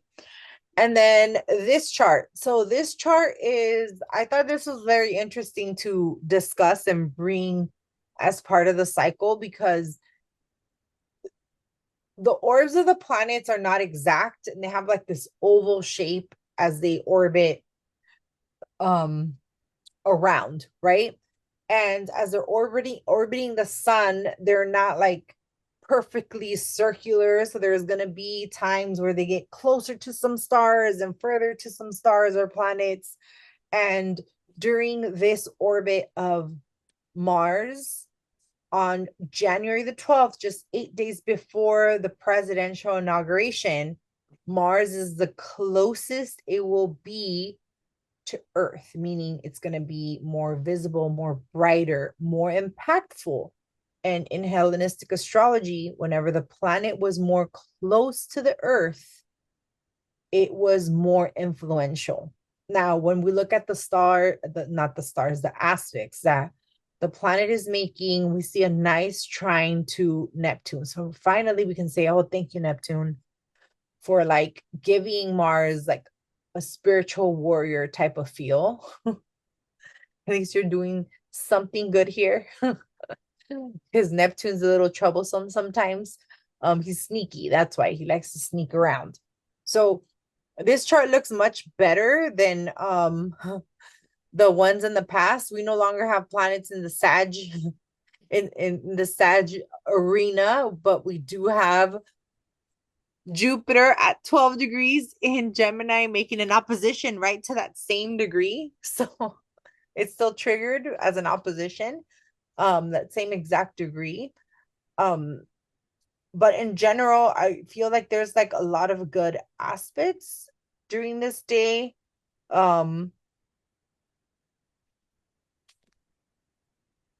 Anything that you would like to bring up that I haven't mentioned? I know we're to the nodes are about to shift. Yeah, the nodes are about to shift. I also see, I don't know if you mentioned that earlier, Mercury moon opposition. No, I didn't.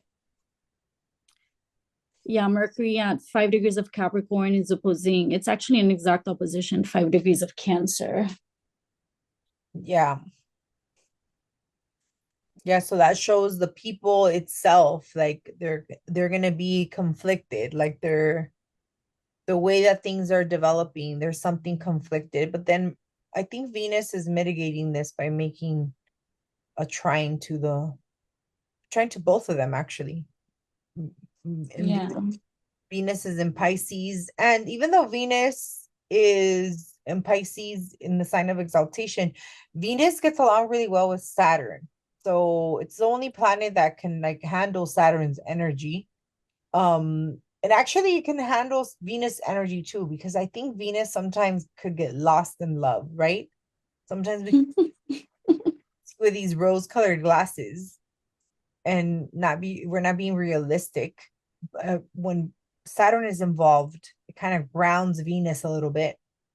So I feel like it's helping ground the energy um from the people.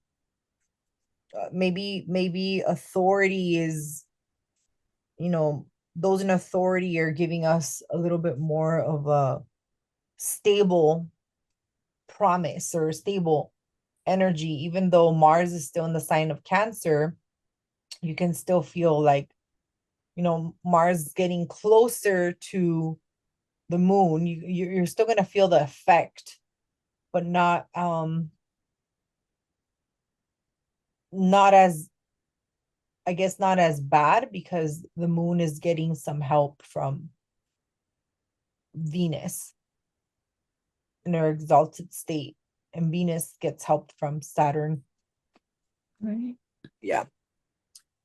Okay, let's move to the next one, which is, this is when Mars is the brightest. So just days later, when still Mars is still very close, but it reached its peak to being the closest to the Earth, and now it's kind of slowly moving away, but it's now the brightest. It looks the brightest. So you want to go outside and you want to connect to the energy of Mars, this is the best day to do so.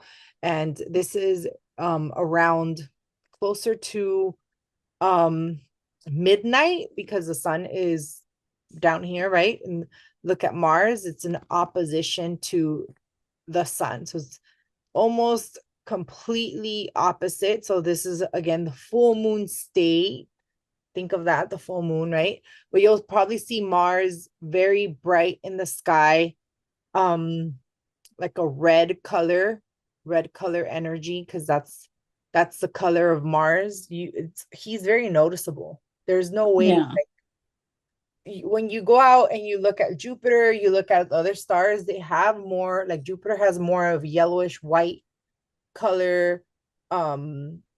Even Saturn, a lot like white, bright color.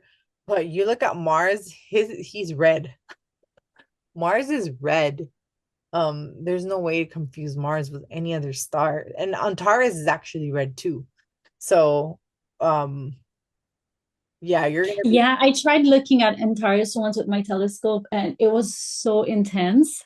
yeah. I couldn't watch it for too long. Yeah, it's red. So yeah, bright and red. Yeah. Yeah. So if you go out, I mean, wouldn't need a telescope to see Mars. You can see it, but Antares, the telescope is, you can still see on Antares with the naked eye, but it's not as bright as Mars would. Like it's not as bright as Mars would be with a naked eye.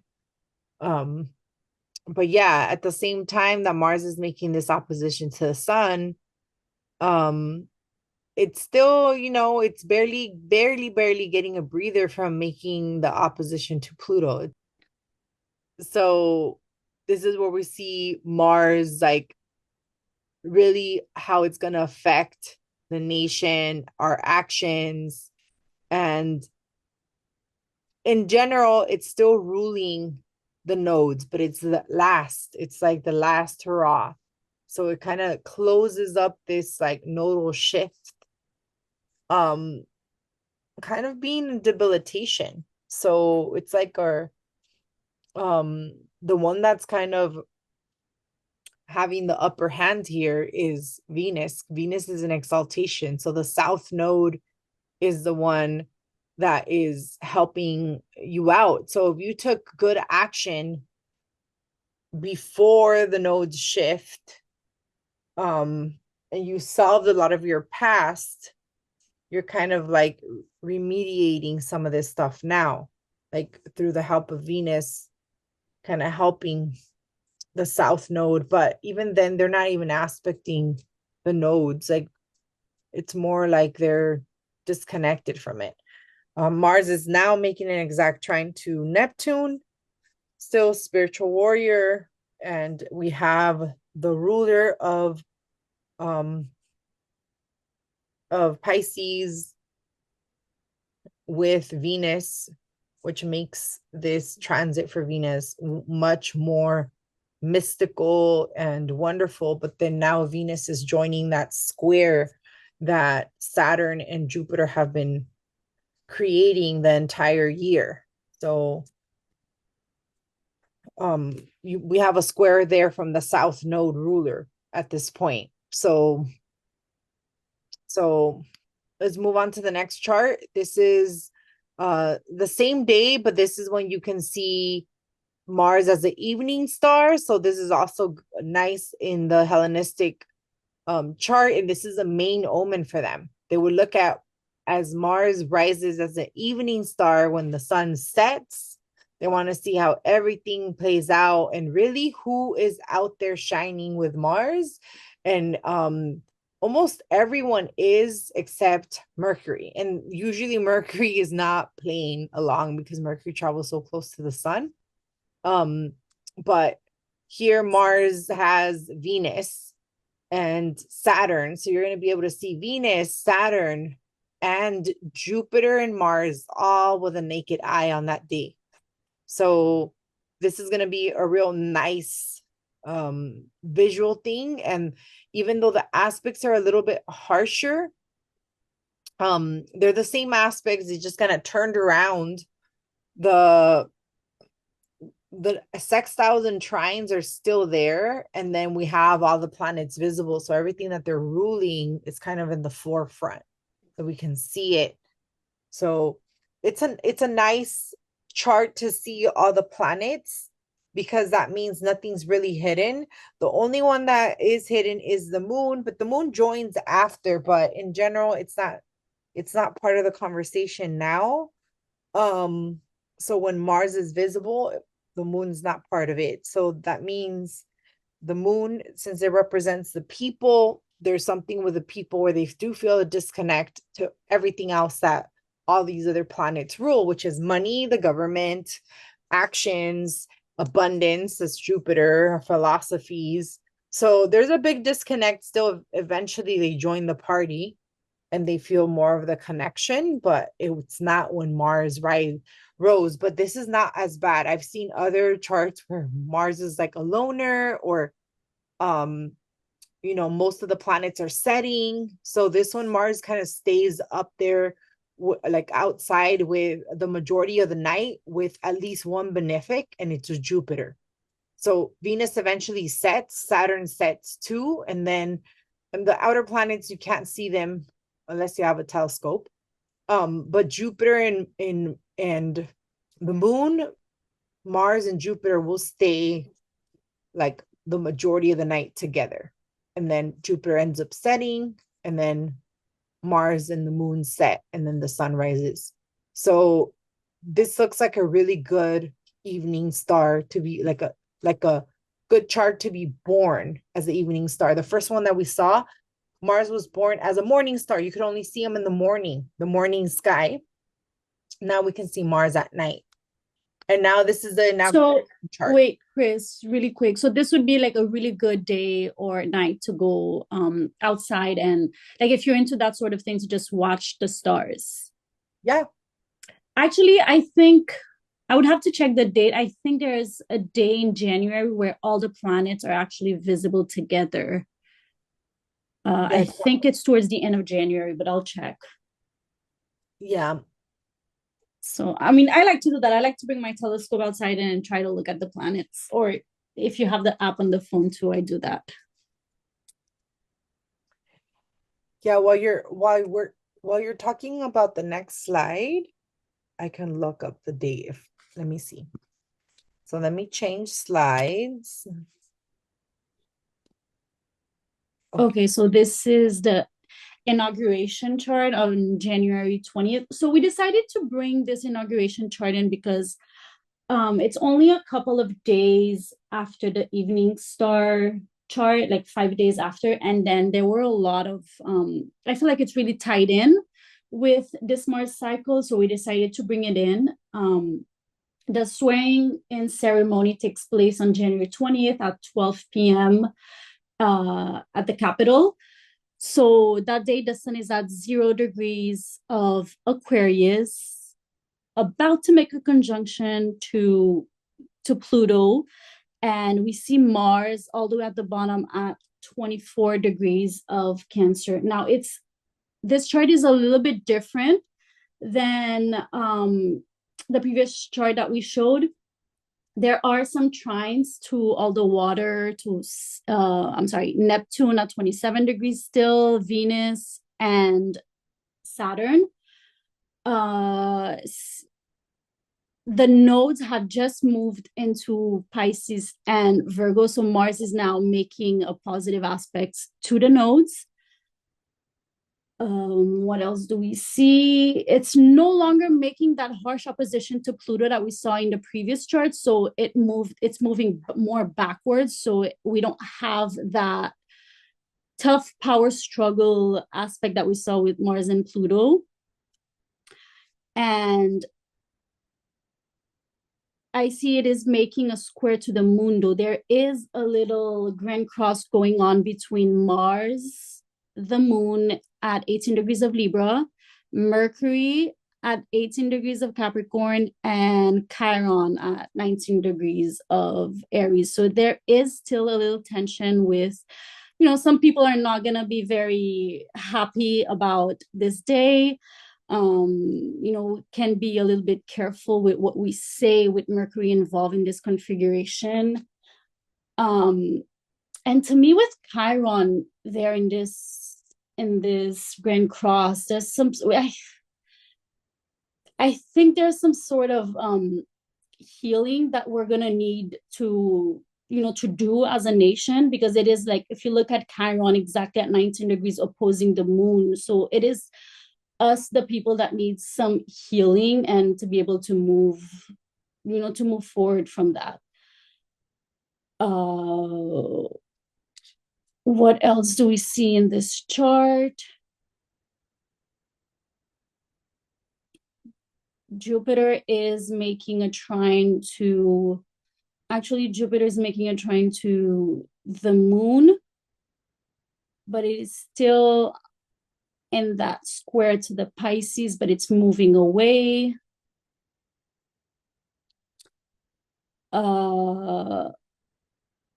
Anything else you want to add, Krys?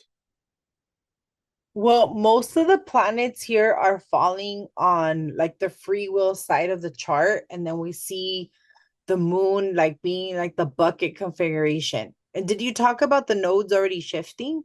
Yes, briefly. I didn't get to talk too much about it, but yeah, this is like a major shift that we're gonna have with the nodes moving in Pisces and Virgo. Yeah.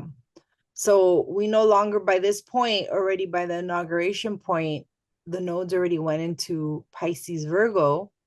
So then the shift from Venus and Mars ruling the nodes changed to now Mercury and Jupiter.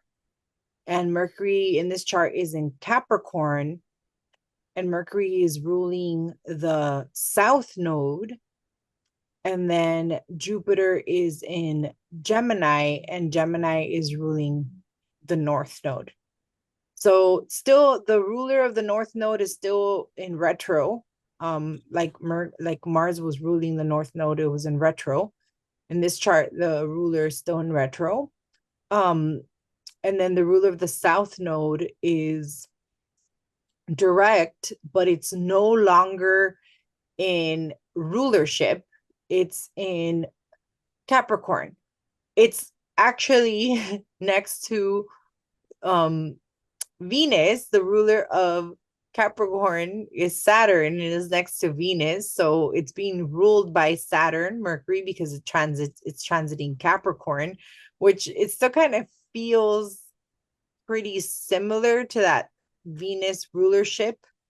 Um, so I think we won't, I think we'll probably have like a smooth transition. We won't feel a lot until we get like our first conjunction to the planets that are natally placed there. So let's see what happens, but I see the node getting really close to Neptune. So we're definitely gonna see things very blurry. We're gonna need to follow our intuition a lot because we're not seeing things as clearly, but it's part of our destiny. It's kind of we have to see with our spirit, not with our eyes, not and everything that we see doesn't appear to be what we see. Um, it's one of those things that are kind of like an optical illusion. So you saw it somehow this way, but that's not really it was really meant to trick you.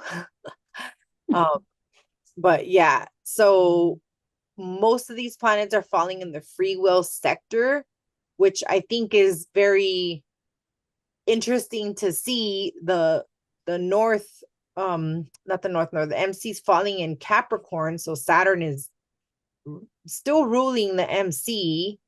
Um, but we have this conjunction of the sun and Pluto, like with the part of fortune. I'm just kind of floored. Like this is gonna be a very I think it's gonna be one of the most influential, powerful experiences that we have with a president in general, um, as a nation. Like we're gonna go through a lot in the next 4 years on it. And correct me if I'm wrong, I don't think we've had a Sun Pluto in Aquarius yet. Like the actual conjunction. No, we haven't.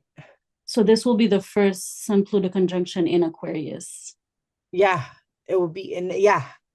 Like it happens like what, the next day? Yeah. Yeah. We haven't had some Pluto in Aquarius. No, no, because Pluto went into Aquarius after the sun had already like the sun had already passed those points. I don't think so. I don't think we have it. Yeah. So this is it. That's Yeah. the first one.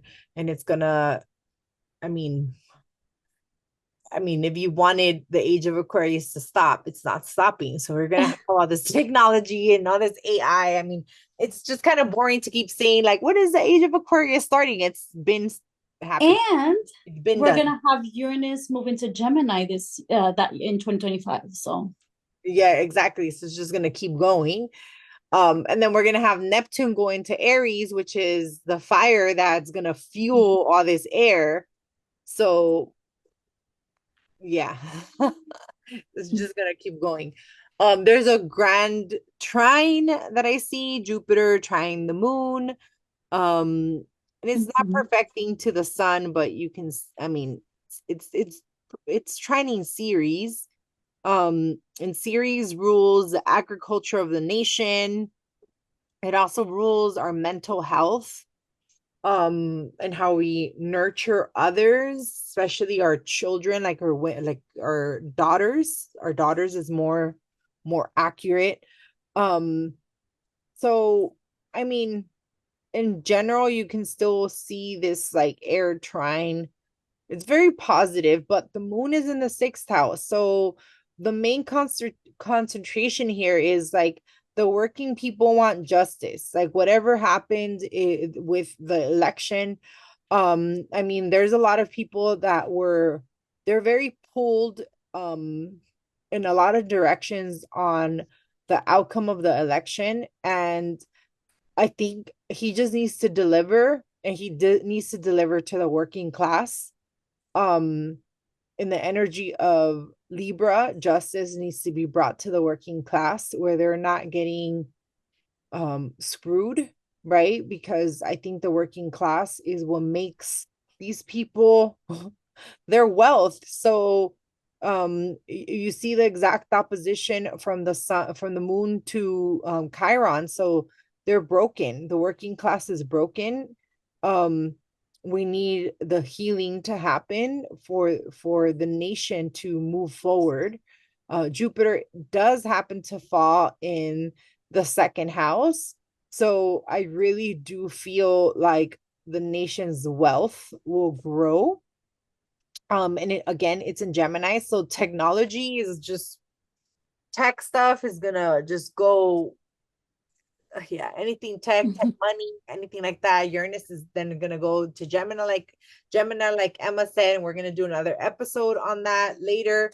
So that's gonna be a whole other conversation. We also did one on Bitcoin, and everything we said about that, like we said, it's gonna go down, then it's gonna go up. The same things, it's happening, guys. It's happening. So you guys could go listen to that, because I had said it. It's gonna go down and then it's gonna go up. And like it's gonna go really up, and it's going and it's gonna keep going up. Um, so just FYI. And it'll kind of go up and down because people are dumping money right now. They're getting too excited. They're like buy, and they're like, oh, dump money and then sell and buy and sell and buy. But it's gonna go keep going up. Especially with his with his, he already announced, I mean, even before he became president, he had done like that video where he did the first transaction as a president for Bitcoin and things like that. So Uranus going into the second house here as it progresses, I mean, it's not surprising. You're talking about power, the sun Pluto conjunction power. I mean, Venus and Saturn getting stabilized in the 11th house, so stabilizing the masses. I mean, Neptune is there, so that's kind of crazy. I don't know. You already know how I feel about Neptune. Um, but he needs to be placed somewhere. So Yeah, we can't just skip Neptune. like, Neptune, can you just not belong in our solar system? Um, just kidding. Don't make him mad. I know. Like, just kidding. No, he's making an aspect to Mars, so he's a spiritual warrior, awakening spiritual warrior within us. Um, Heated conversations for sure with Mars in the third, but again, I think a lot of free will. There's a lot of free will here. Other than the working class, the nations, like we need to work on our habits, people. Like our habits are going to be the ones that drive this. But even the ascendant, the time that he gets sworn in, it's a Taurus, it's a money sign. I mean, it's gonna, this presidency is gonna come with a lot of surprises. Mercury's making like an exact trine to the ascendant, so is Pallas Athena. There's a lot of strategies in this campaign, and you're already seeing that. I think one of the things that I appreciate, and I've always said it, he's not my cup of tea, honestly. But I think one of the things that I appreciate is that he is so foot in his mouth type of syndrome, that at least he tells you what he's up to versus being conniving. And I think that's one of the things I appreciate. I'm also a Leo rising, so I think I appreciate that. Like, Leos don't like stabs in the back, right? And we have this rulership that we rule the mid back as well. So I think this is why, like, we appreciate when someone's more like upfront and sincere and what their intentions are, versus like hiding this stuff. And we can pick up on someone being arrogant and egotistic, because that's usually the traits that belong to Leo. So I think maybe that's why I'm a little bit more tolerant to that stuff, because I am a Leo, and I'm not saying that I am that stuff. Maybe to others I seem to be. I don't know, but I rather have someone tell me or show me their true colors than tell me something different and act completely different behind my back. And I think that's what I appreciate about him, that he's very forthcoming. Now, can we control what he does? No. Can we control what he says? No. And that's a whole different story. Um, but I mean, I think we have to we always have to look at the stuff we can work with, right? We can appreciate. And I think the other way around, there's all this like, I think in politics there's all this secrecy. Um, I don't know, with Pluto conjunct the sun, secrecy, Pluto's secrecy. So I don't know what's going on here. Like what does that mean right there? Um, yeah, it's gonna be, I think it's gonna be one of the most powerful, like more influential, more impactful reigns that we have as a nation. Um, probably goes down in history, honestly. We're gonna see that. I mean, he made history the first time. I mean, COVID happened during his presidency. So now we're having the president that kind of had to deal with COVID come back. Because Biden did too, but he wasn't the one that was in presidency when it happened. He kind of took over. So Right. that's kind of interesting to see. Okay, let's go to when Mars now goes direct. So it stops being retro, 17 degrees Cancer. Now we're February 23rd of 2025. And now we have the sun in Pisces. Right. And like you said in the beginning, like it would be a long process. Yeah. So finally made it to mid-February, February 23rd, and Mars goes direct at 17 degrees. And looking at this chart again, it's still making that trying to, it's actually making an exact trine to Mercury that day, and still with that whole Pisces stellium that we have with the sun in Pisces, Mercury, Saturn, the North Node, and Neptune.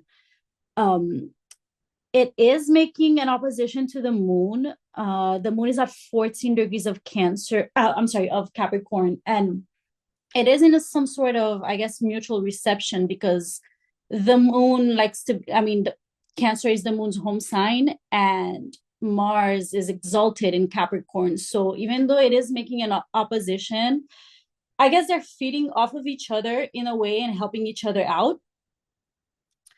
But they are making a square. So there's kind of like a little T-square going on with Venus and Chiron in Aries that's still going on right there. And the moon also is making a nice sextile to all the Pisces planet. So I don't know. I think like this energy is a little bit lighter, especially with like, Mars being out of its retrograde. It is going to revisit, like, I mean, it is going to touch up on all the themes that we've been talking about, because it's going to pass again to all those degrees that it went retro. So it's kind of like giving us like a second chance, or like a blank canvas to really now be able to go after all the stuff that we reflected.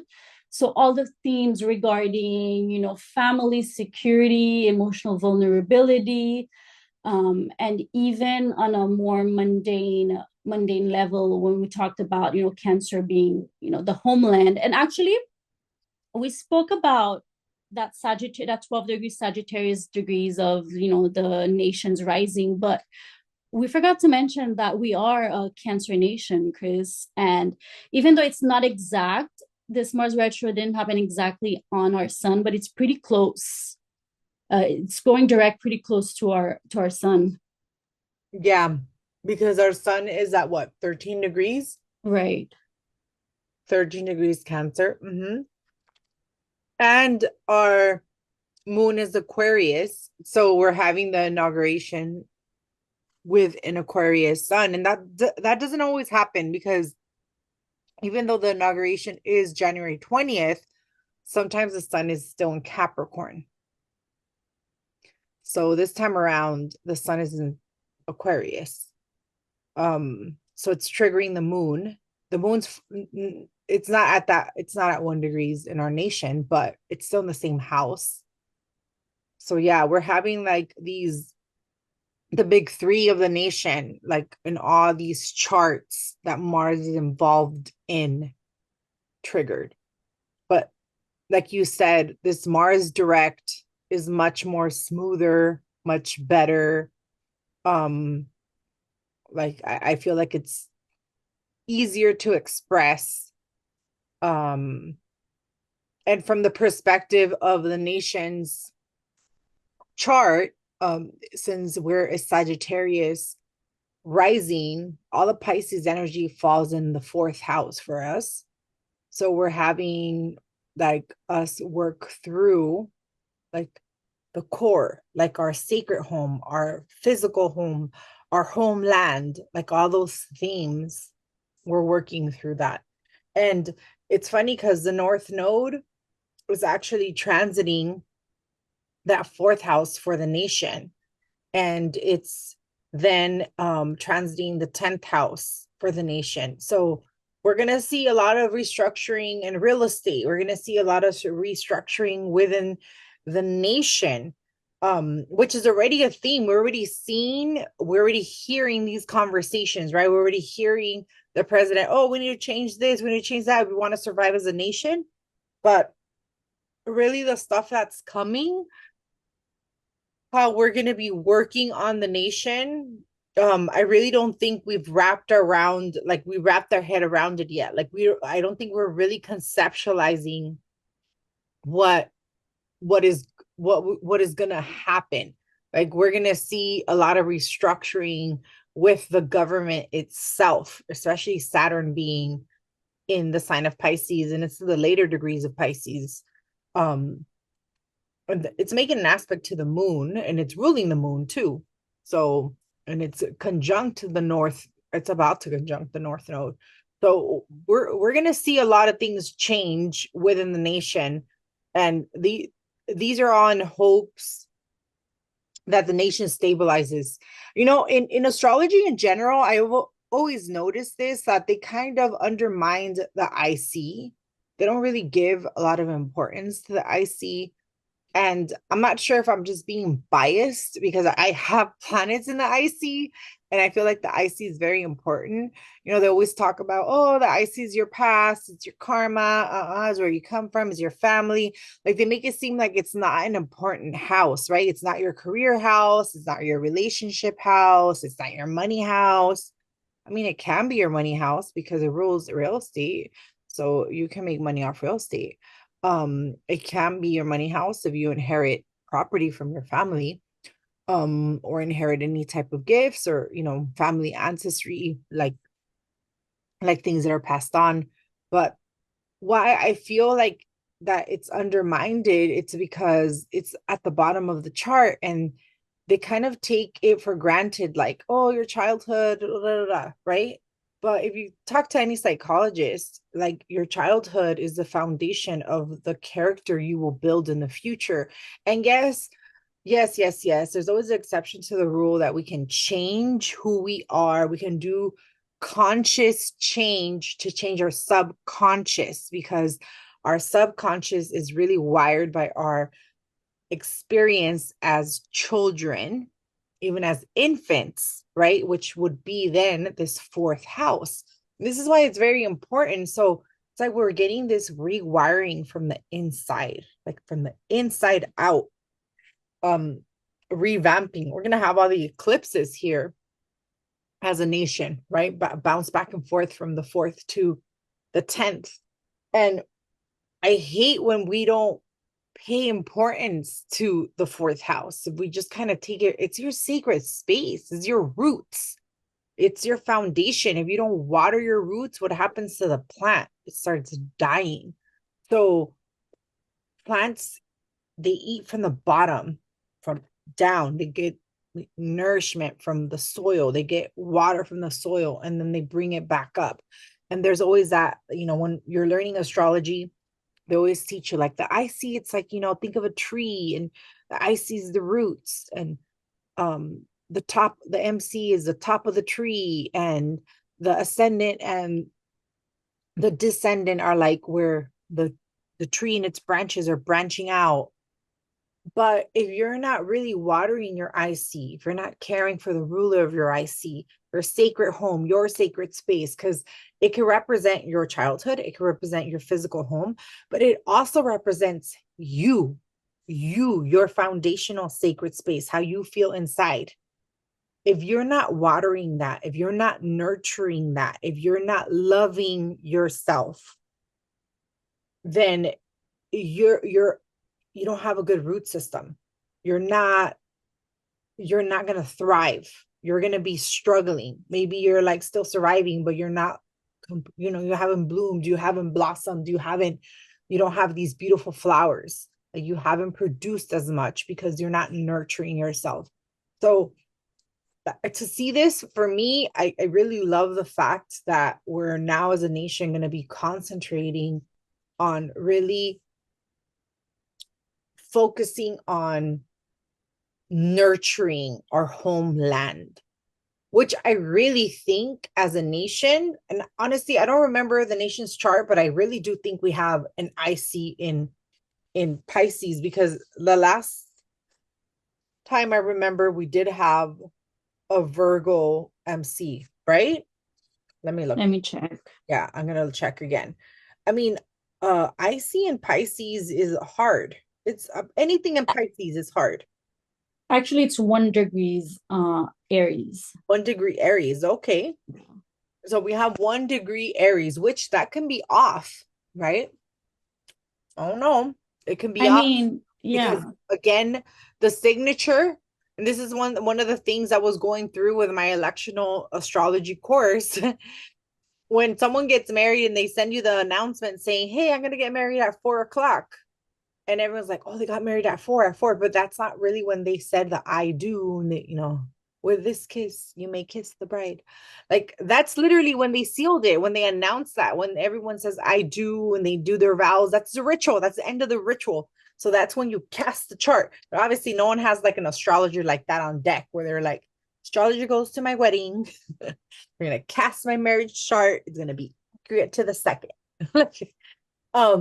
Just, and even when you do electional astrology for them, like get married at this time, there's always going to be like delays in the ceremony, or like 10-15 minutes here and there. So you always want to cast a chart, like recast the chart again. So we don't know. I mean, we're basing this based on what is it?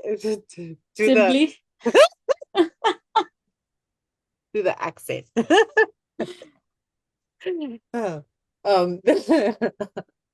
the Sigly chart, but this has brought up so many debates and no conflict of opinions.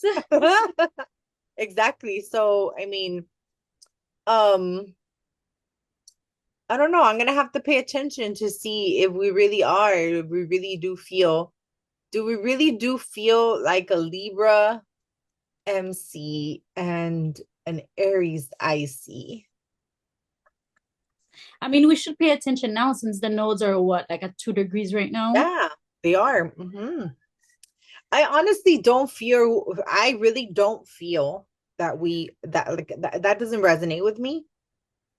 Again, I'm gonna have to like look but just so we'll move on to a different chart, but just so I can close this argument out and like spit out what I'm thinking. We're a nation of workers, 8 to 5. We're like the number one nation that works 8 to 5. That's Virgo. That's a Virgo MC, 8 to 5. Tell me it's Libra. Tell me it's Libra. Tell me why, Emma, why is that Libra? No, I don't see how it's Libra, honestly. Right? It's not. Like we're a nation of 8 to 5. Like literally, that's how the America was built. And even now, okay, let's take it further. But we Take it we further. are a nation with a lot of laws and rules and regulations. Yes, yes, okay, yeah, yeah, that's true.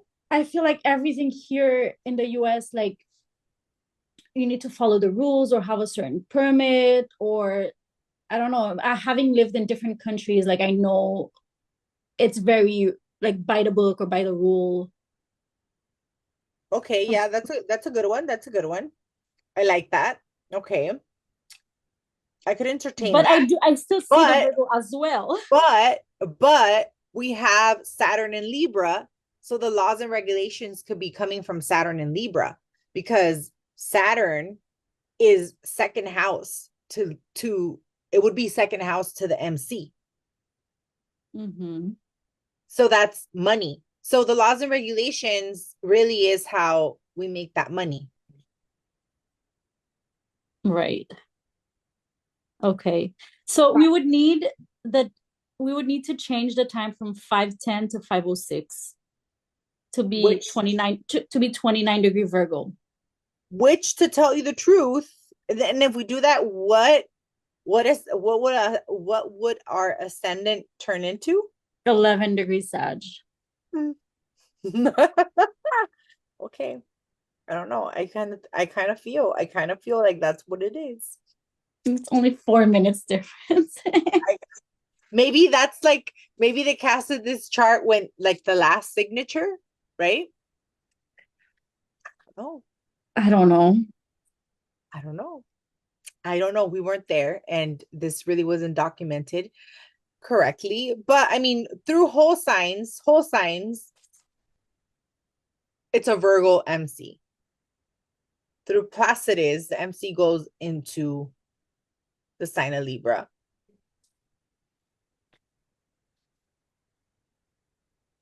The ruler of Libra is Venus in Cancer conjunct Jupiter. I don't know. I still don't think so. But Venus will rule the sixth house, which is Taurus. And that's Mhm. where I'm picking up. Maybe that's where I would be picking up the Virgo energy. I don't know. But unless we change 8 to 5, I really don't think we're like But okay. in Placidus, Taurus is still the sixth house. Yeah. Yeah. Which maybe that's where I'm picking up the Virgo energy. I don't know. Does Venus stay in the eighth house in Placidus? No, seventh. It goes into the seventh because even Mm-hmm. more diplomatic. Even the sun is in the seventh. Like it's just right at the cusp. Mm. And then Uranus goes into the sixth. Mm-hmm. Oh fuck no! There's just no way. Because if Uranus then goes into the sixth, that means we would have been teleworking since like the beginning of time. Look. Oh, oh no. This is a whole But other podcast. yeah. We just opened up a can of worms right now. Um, yeah, no. I just don't know. Like, I don't think so. We're gonna have to give this chart some thought. But then even with the 11-degree Sag, so it would have to be moved a lot more than just 4 minutes for Uranus to not be in the sixth in Placidus. Yeah, there's no way Uranus needs to be out of the sixth. So if anything, Uranus will have to we yeah. They It'll need to be an 8-degree Sag rising instead eight of or 12. seven. Yeah, 7 or 8 degrees. Yeah. We need to rectify this chart. We need to rectify the Sigly chart. Sigly chart. um, yeah. Okay. Wow. Well, we went sideways. But yeah, I still hmm, I just don't see how. Okay. I still don't see how that would be the axis, but then that's big right now. Then that means that it's working on our MC. The nodes are working on our MC and IC right now. So let's see. Let's see what's going on. Let's see what major things happen right now when it needs to mark it. Because those events are gonna help us hone in a little more. Interesting. Okay. Um, let's move on to when Mars ingresses Leo, which is April 17th. So we're in December right now. This means 4 months from now, this is when finally Mars goes into the sign of Leo. Not when Mars reaches 6 degrees of Leo, when Mars goes into the sign of Leo. And this is when finally it's like this last hurrah, right? Like now it's about to clear the Mars retro. And Mars rules the sun this time around because now the sun is at 28 degrees in Aries. We have Saturn conjunct the North Node. We have Venus that is on the North Node. So Venus earlier in February was already in Aries. So if you notice, Venus had to go retro. So there's also a Venus retro phase that happens while Mars is clearing his retro phase. So that happens and Venus goes direct right before Mars ends up clearing his retro phase. But this one again has like a mixture of things. We have a nice, I mean, well, it looks like it's a trine, but it actually isn't. What is this? Oh, it's a trine from Neptune to Mars. So I have a trine from Neptune to Mars, but So Neptune is still, giving us that spiritual warrior energy with Mars, whether it's Mars in Cancer with Neptune in Pisces, and now Mars in Leo with yeah. Neptune in Aries. So it So seems to be Neptune a is always signature. working with us. Yeah, it seems to be a signature. Yeah. Found the signature. Yeah, that's a good find. Um, and then Mars is applying to Pluto, which Pluto already progressed to 3 degrees. We have Uranus aspecting the North Node in Venus and the part of fortune in Saturn. Jupiter is going forward. Eventually, it'll leave the sign of Gemini because at this point it's going forward. So I mean, this doesn't look as bad. The sun is exalted, and the sun and the Mars are they're actually in mutual reception because Mars is ruling the sun and the sun is the ruler of the sign that Mars is transiting. So they're working together. And then even Jupiter's ruling the moon, and Jupiter likes the moon. Jupiter's exalted in the sign of the moon. So even though the moon is not in the sign that Jupiter likes, it still has the qualities of that sign. So and it's in the sign that Jupiter rules. So it helps out. And then the ruler of Jupiter is actually in it was in mutual reception because before this it was in Pisces. It just left and it's conjunct Neptune, which is the new ruler of Pisces. So there's like a lot of mixing in new beginning type of energy. So we're seeing this, and this is the first time, like this is like revolutionary stuff because this is the first time we have Neptune in Aries. It's the first time we experience it. It'll just, travel for like what, 1 more degree and then retro back. And then from that point on, then it goes into Aries again. And we won't ever see Neptune in Pisces again in our lifetime. So that'll be the last hurrah. But yeah, so at the same time that Mars is ending its retro cycle, or like really wrapping things up, because it ended retro already, but it's like ending the shadow phase. Um, it's making this aspect with Neptune, like Emma said, the spiritual warrior aspect. So a lot of things that we can work on during this phase. And unfortunately, we didn't add a chart for when Mars reaches Leo at 6 degrees. I don't know, Emma, if you want to pull it up really quick, maybe we can add it. It's up to you. While I talk about the next chart because it's not on here. But All right, let me try. I'll move on to the next one, which is Mars conjunct Regulus. This happens on June 16th of 2025. So that same day, now we have Mars at 29 degrees.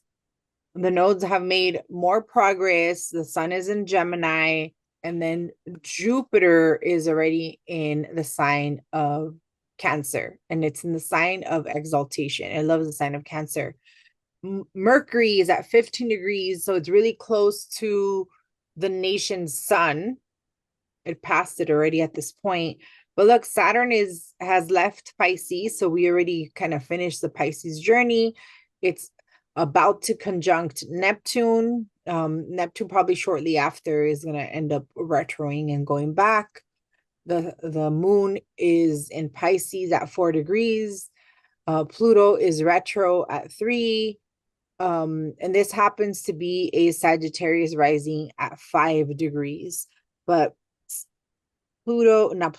Saturn and Neptune are making an aspect to the ascendant. And the reason I wanted to bring this up is because this is where we have the president's ascendant. So Mars is going to conjunct the president's ascendant. He has a Mars return a few degrees before, so like a few days before, maybe a week or so. And then from there, he has the conjunction of Mars onto his ascendant. And whenever we see Mars conjunct or aggravate this point, or, we are going to see some big news come about. And it's not just Mars touching the royal star of Regulus, we also see the moon. So at the same time, the moon's doing the same thing, and they're kind of doing like an out of sign opposition, but eventually the Mars goes into Virgo and it makes an actual opposition to the moon, but not this time around because the moon already passed it. The moon's faster than Mars. So the opposition actually occurred while the moon was in Aquarius. So mark your calendars. There's something going on during this time, some news, some events, some big developments for the nation itself. And then it happens right before Uranus leaves a sign of Taurus. And at the same time that Mars is at 29 degrees, it's forming a square with Uranus. So there's some rebellion, some stuff going on, some anarchist stuff going on. So we're going to get some developments around this time. Let me see what else I wanted to put on here.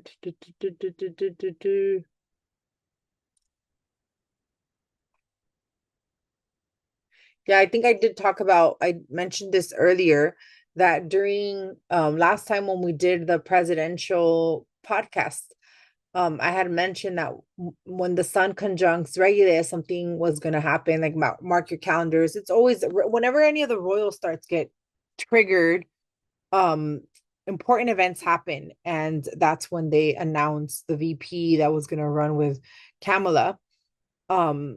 So again, at this point, we're going to see something that the nation experiences around this time. It could be exact to the date, or it can be around the time. And actually, I think the VP's announcement, it was like on the date, or if it wasn't on the date, it was a day before the sun conjunct Regulus, which is an orb. It's amazing, like how this stuff happens. But in general, I mean, Mars makes a sextile to the sun. There's some good aspects here. It's, even though it's still making an opposition to Pluto, it's far away already. It's at the end. So it's relieving, and it's making a trine to Saturn and Neptune. So it's quite nicer energy than all the other, harsh squares that I was making before, and oppositions that I was making before to Pluto. Okay. Were you able to get the chart? Yes, okay, so I found the chart for when Mars is at 6 degrees of Leo. It should be May 1st for LA time. Okay, May 1st. So, late at night, yeah. so it's really close to to this time too. So it's only 2 weeks after this, and about a month and a half before this. Yeah. Okay, cool. And is there anything that stands out in particular about that chart? Let's see. Well, we have that day, let's see, the moon is at 13 degrees of Cancer, which is right on the nation's sun. We have Venus and Neptune about to make a conjunction in Aries. Venus is at 0 degrees and Neptune at 1 degrees. And let's see, Saturn and the node are just off of their conjunction.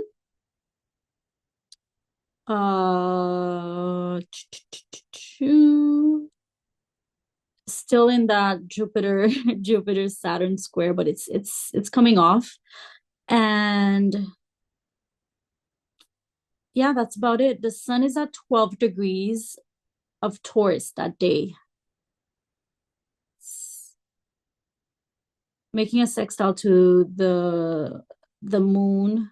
But yeah, it had just squared Mars a couple of days before, but it's off of that square now. Okay. Yeah. Oh, Uranus is making an exact trine to the nodes. Wow. Okay. Yeah, the south node. Trine to the south, and then sextile to the north. Yeah. Okay, before it exits. Then it's Uranus' final hurrah and its gift of unexpected before it starts squaring the nodes. Yeah. Okay. Now let's move to the signs. That was it. What we wanted to talk about, Mars in retro.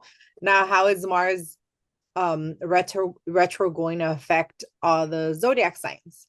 So we can start with Leo, since you are pretty much the star of the show. Okay, so for Leo, sun, moon, and rising. Now, you guys are going to feel this the most, like we said in the beginning, because it is happening in your first house of identity and personal power. So you want to take this time to really reevaluate how you assert yourself and how you express yourself. You might want to take a step back to refine your leadership style or redefine your passions and your goals. Reflect really on where you're spending your energy, like what's worth it and what's not. Because Mars retrograde in your first house can make you feel a little bit low on energy. And, it's okay to take a break from the spotlight, Leos. You will shine again soon. Don't worry. So that was for Leo. For Virgo, Sun, Moon, or Rising. So the themes here about rest, healing, and the subconscious, since Mars is now in your 12th house. And this may trigger some old fears or patterns, like old patterns may resurface. So this is a great time to take some well needed R&R, and also a great time for deep emotional healing. So slow down, prioritize self-care, great for meditations or starting like a new hypnosis or any type of healing treatment, working your spirituality, because Mars is again making that nice aspect to Neptune. So it's already having that spiritual warrior aspect, and then it's triggering your 12th house, which is also a spiritual house. So you can activate the spiritual warrior within you, but it's also with that focus of working on the self. And for Libras, this is happening in your 11th house of friendships, social networks, and aspirations. So this retrograde invites you to reevaluate your friendships, your social networks, and even your social dynamics. So some old friendship or old situation might come up again. So you want to try and avoid, any conflict in group settings or any conflict within, your group of friends.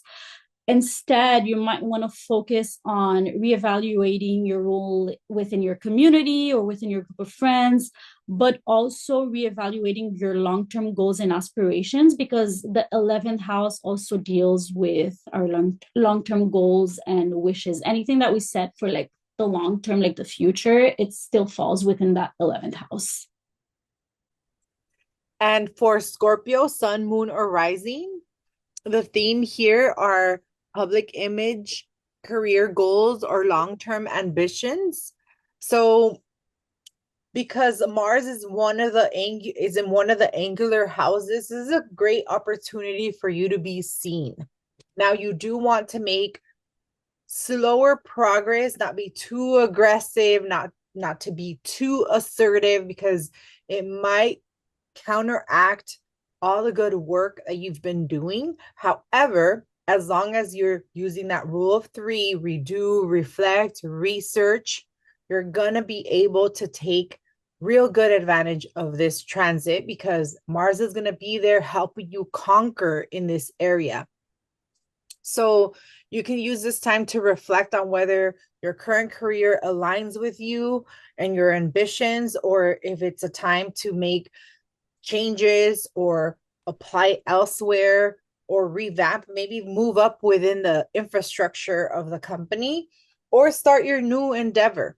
So whatever it is, just make sure you use the R's, right? Research, revise, redo, before you take action, so that you can really take advantage of this Mars transiting your 10th house. Mars loves the 10th house because it can express and conquer.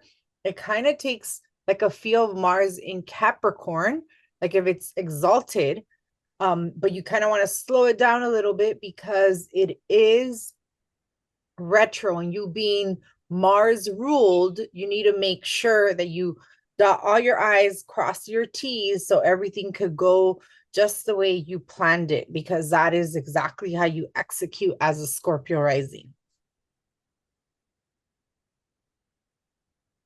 And for Sagittarius, Sun, Moon, and Rising, the themes for you guys are travel, education, spirituality, and philosophy. So if you have like any travel plans, especially right now with the holidays coming up, it is possible to expect some delays. However, if you do not have any traveling plans, then maybe you might want to reflect on your beliefs and see whether or not, they align with your current path. especially, you know, you just had Mercury retrograde in your sign. So some of your belief patterns might be coming up, and you just want to reflect to see if they're aligned with your current path, with your goals. You know, I'm a Sagittarius moon, and I've been, you know, trying to focus and changing my beliefs a bit. But either way, during this time also, you might want to revisit maybe any old goals or plans that you had regarding education or something that you wanted to learn, or even in the realms of spirituality or philosophy. You know, it's a good time to, you know, revisit those themes. uh yeah. Awesome. And for Capricorn, Sun, Moon, or Rising, so the main theme here is intimacy, power, finances, and deep emotional work. So with Mars transiting the eighth, you will feel his strong presence. This is a house that Mars has rulership over. It loves this house. It's a house it rules. So you want to reflect internally on how you're handling any shared resources or how you emotionally show up in your most vulnerable self within your partnerships, relationships, friendships, and even for yourself, how you're showing yourself self-love, right? It's another great transit to work on healing any past wounds that you feel are needed to clear up so you can then unlock abundance, unlock more happiness in your life. This is a house of debt, karmic debt. So a lot of the times when we have Mars transiting here, we feel like we're indebted to healing this stuff. It's like, it's the time to do it. So if you feel that itch, act on it. Just make sure you do it again with that energy of redoing research. Like you have to like take your time before you like impulsively act. You have to take your time. It's also a house that's connected to old debts or any type of emotional wounds that come up. So anything that you want to cut out of your life, it's great to do, especially cutting out debt. So you can set up a plan to how is it that you're going to pay off this credit card or this loan or your mortgage or your car loan, so then you can make room for other things that are more abundant or that you really wish to attract into your life. So use this energy to heal and transform, and also to empower your partner. It's also great to get more intimate with your partner. If you do end up having arguments with your partner, if you have a partner, then this could be a good time to bond in a more emotionally safe way. So being able to heal how you react to each other, so like that you can nurture the relationship further. Okay, and for Aquarius, Sun, Moon, Rising, the themes for you with this retrograde are romantic and business partnerships, because it is happening in your seventh house. So it is possible that old conflicts or any unresolved issues with your partner might come up, or even with any business partnerships. So if any of those things come up, you know, it's the time to reassess your partnerships, and making sure also that they are balanced, because the seventh house deals with balance. um, you might want to avoid starting any new partnerships around that time, whether it's romantic or business. But again, you know, if it does happen, you, like Krys said, like you want to make sure, you know, you reassess, revisit, or even do some research on your partner before fully jumping in.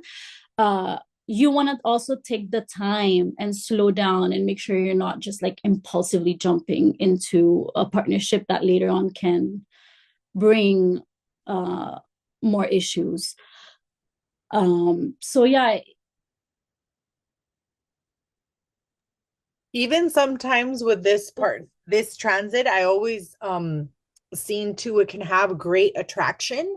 Like you can be very, very attracted to the other person and then it dies down quickly because the attraction was more primal, like Mars.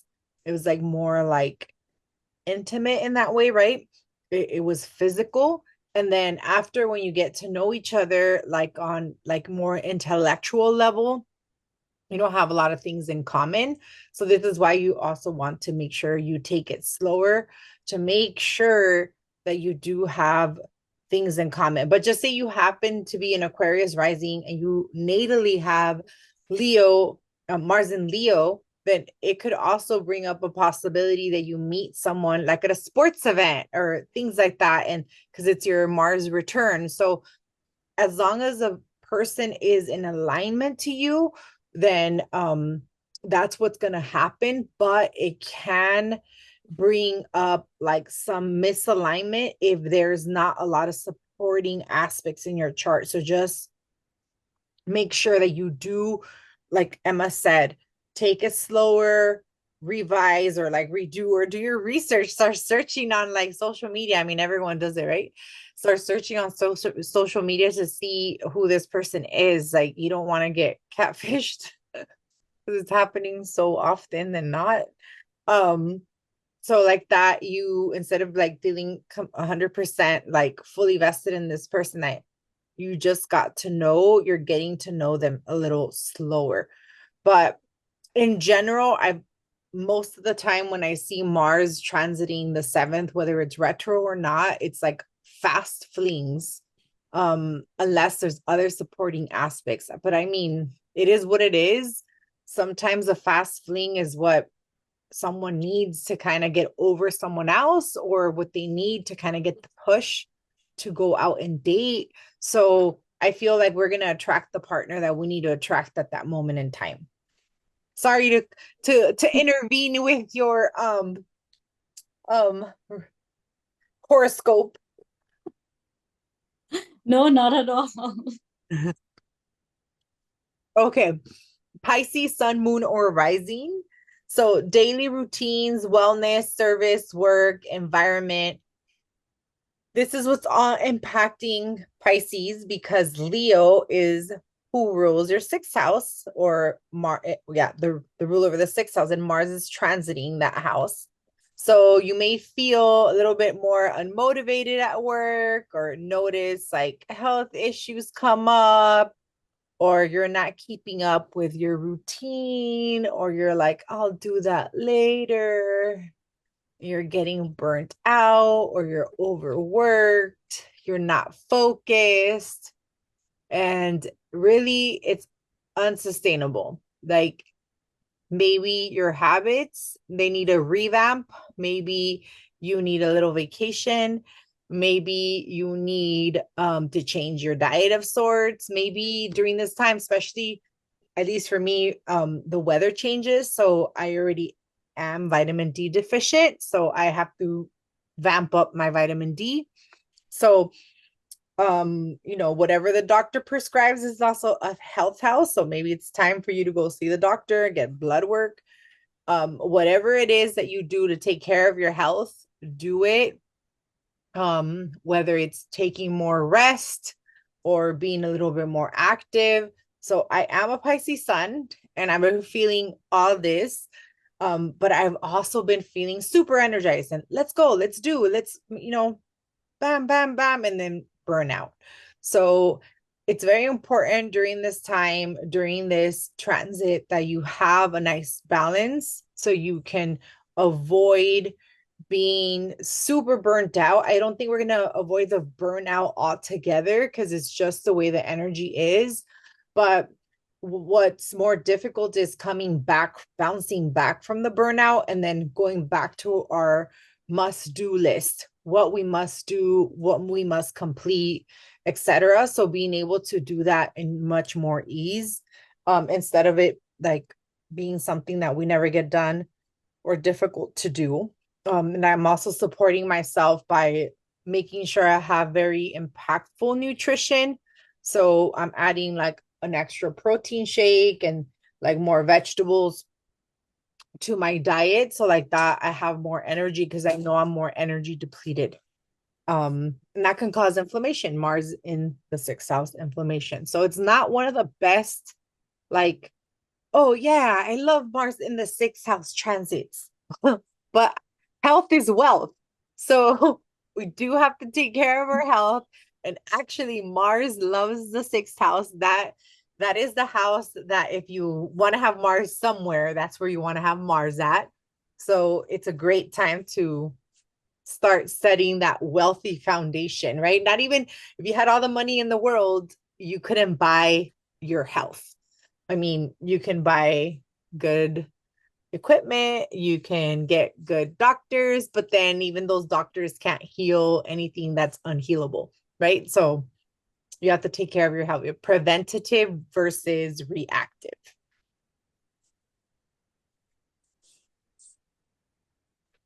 Okay, Aries, sun, moon, and rising.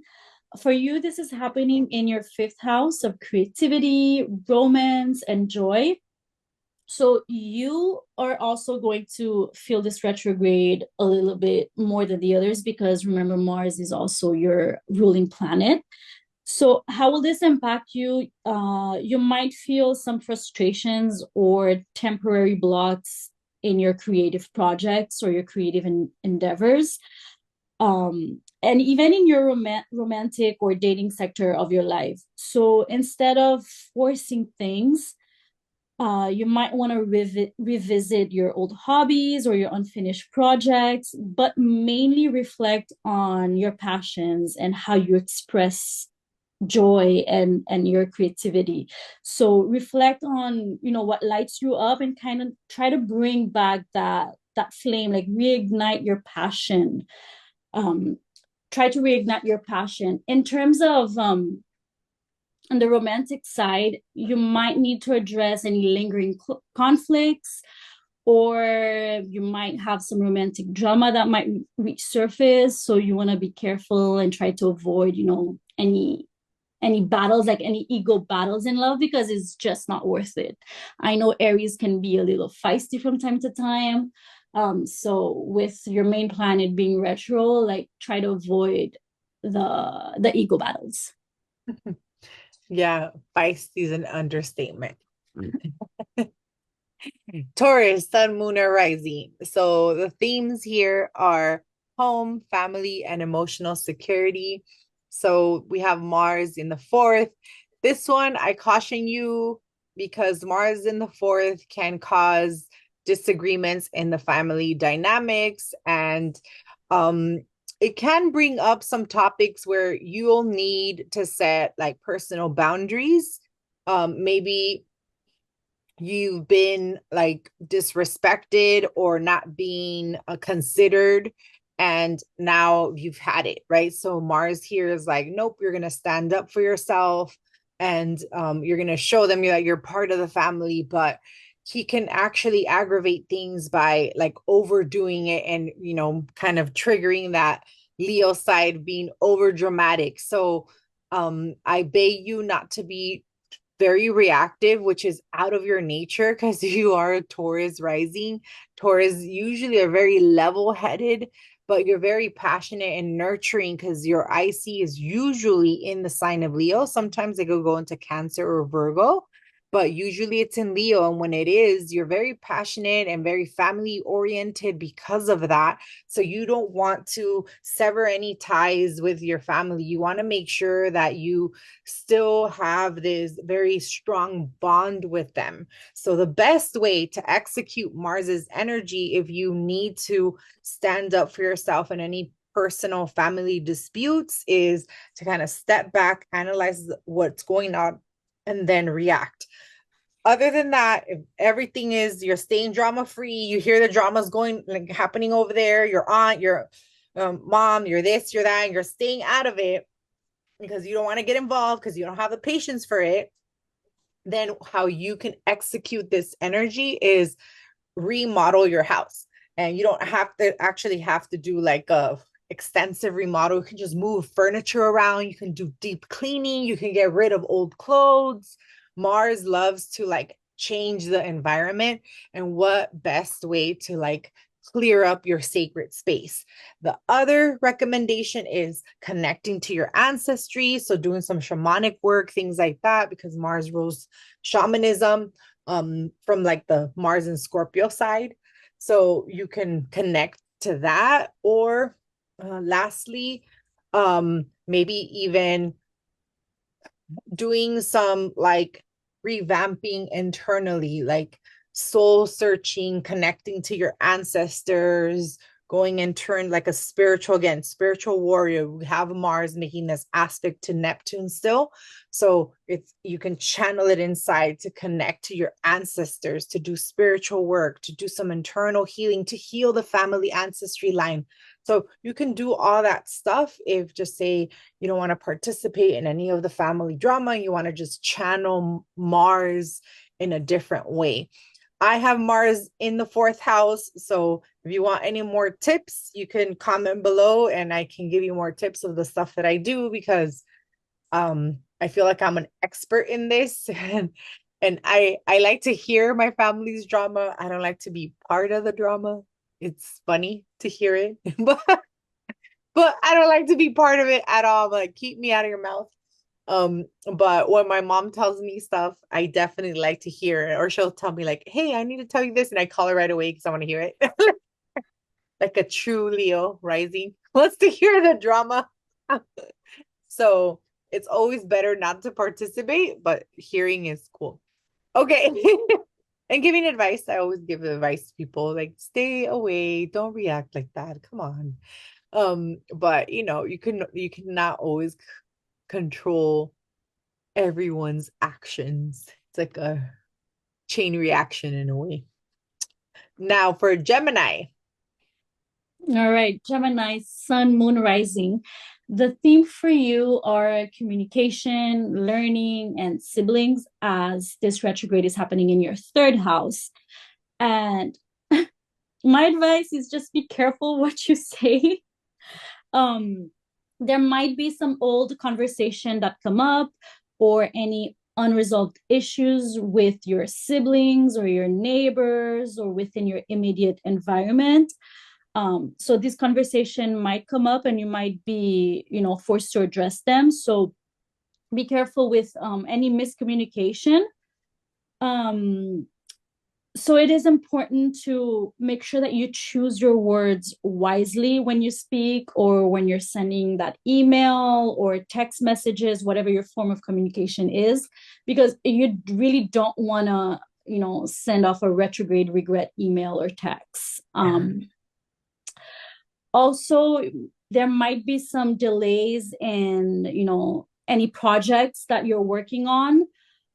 But on another note, it is a great time to revisit, any old ideas or study plans or anything that you've been wanting to, that you've put in the back burner. This time would be a good time to go back to those things, or especially reconnecting with like old friends or old contacts or people that you haven't heard from in a while. That would be a good time, to reconnect with them as well. Yeah, that sounds exciting for Gemini, especially because they're ruled, that's the natural ruler of the third house, and you have Mars there. So you do have Yeah. some impulse control in that house. Yeah. Don't say it.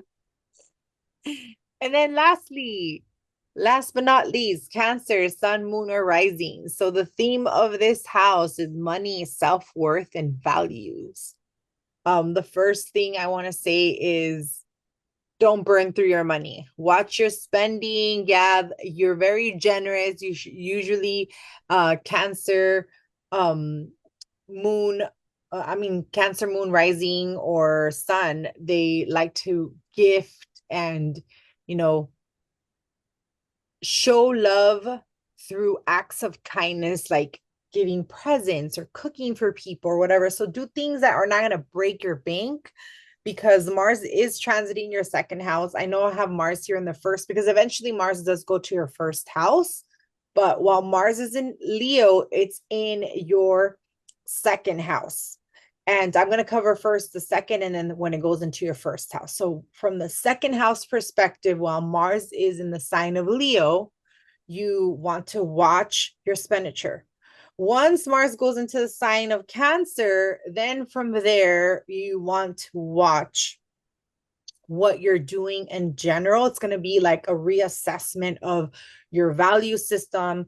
It's going to be a reassessment of your life, because from this house, Mars is kind of like aspecting all your houses. So you're kind of reassessing pretty much what it is that you're doing. Like um your worth in a way. Like, is this something I want to do in the next year, 2 years, 3 years?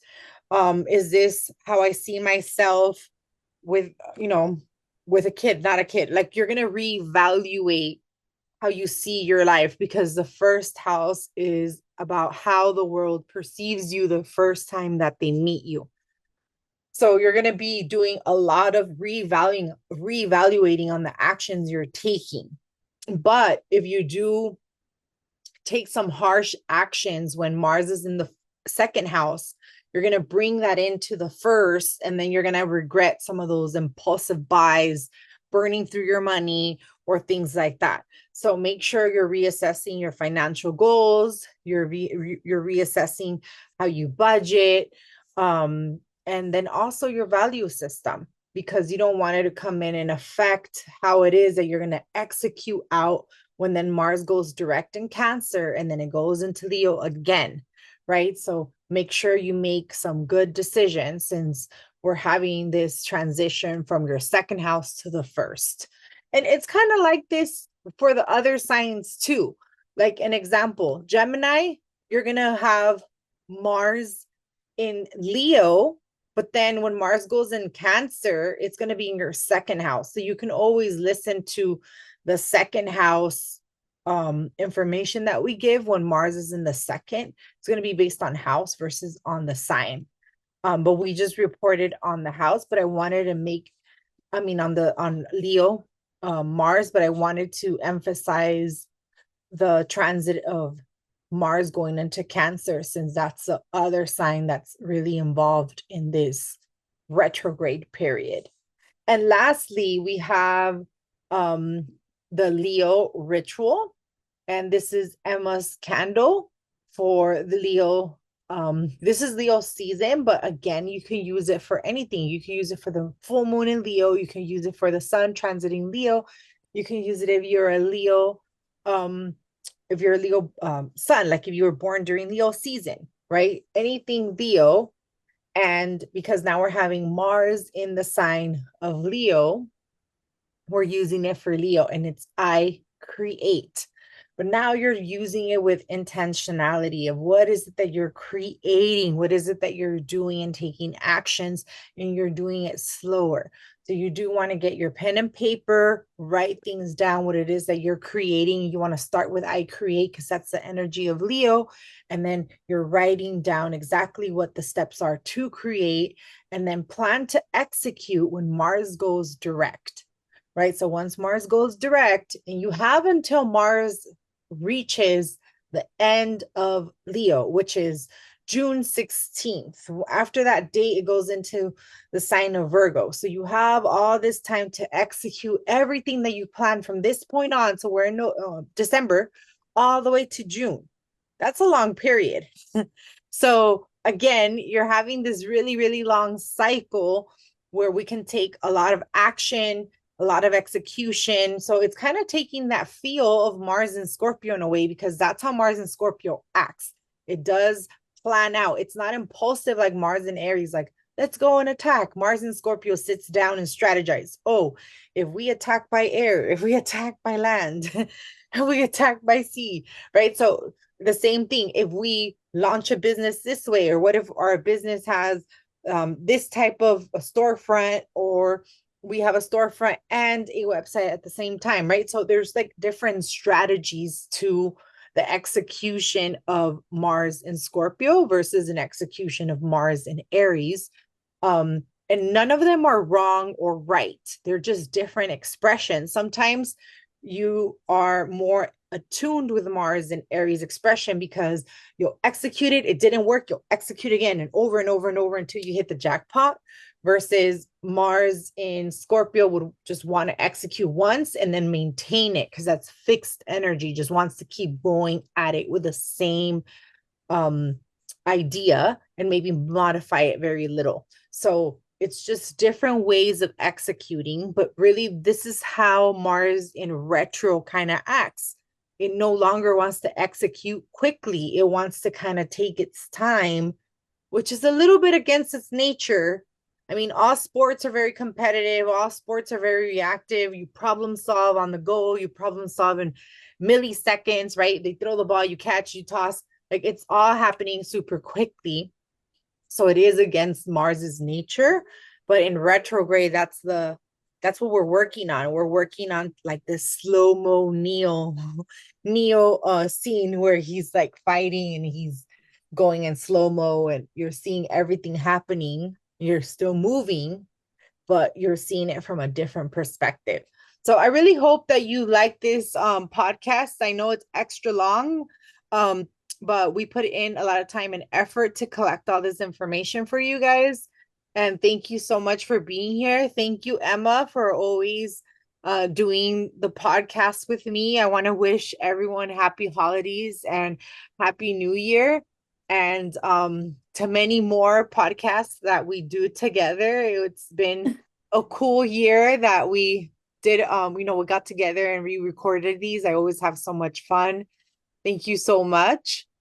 Yeah, thank you, Krys. Thank you for joining me in this podcast. It's been a year that we've been doing this. So yeah, here's to another year.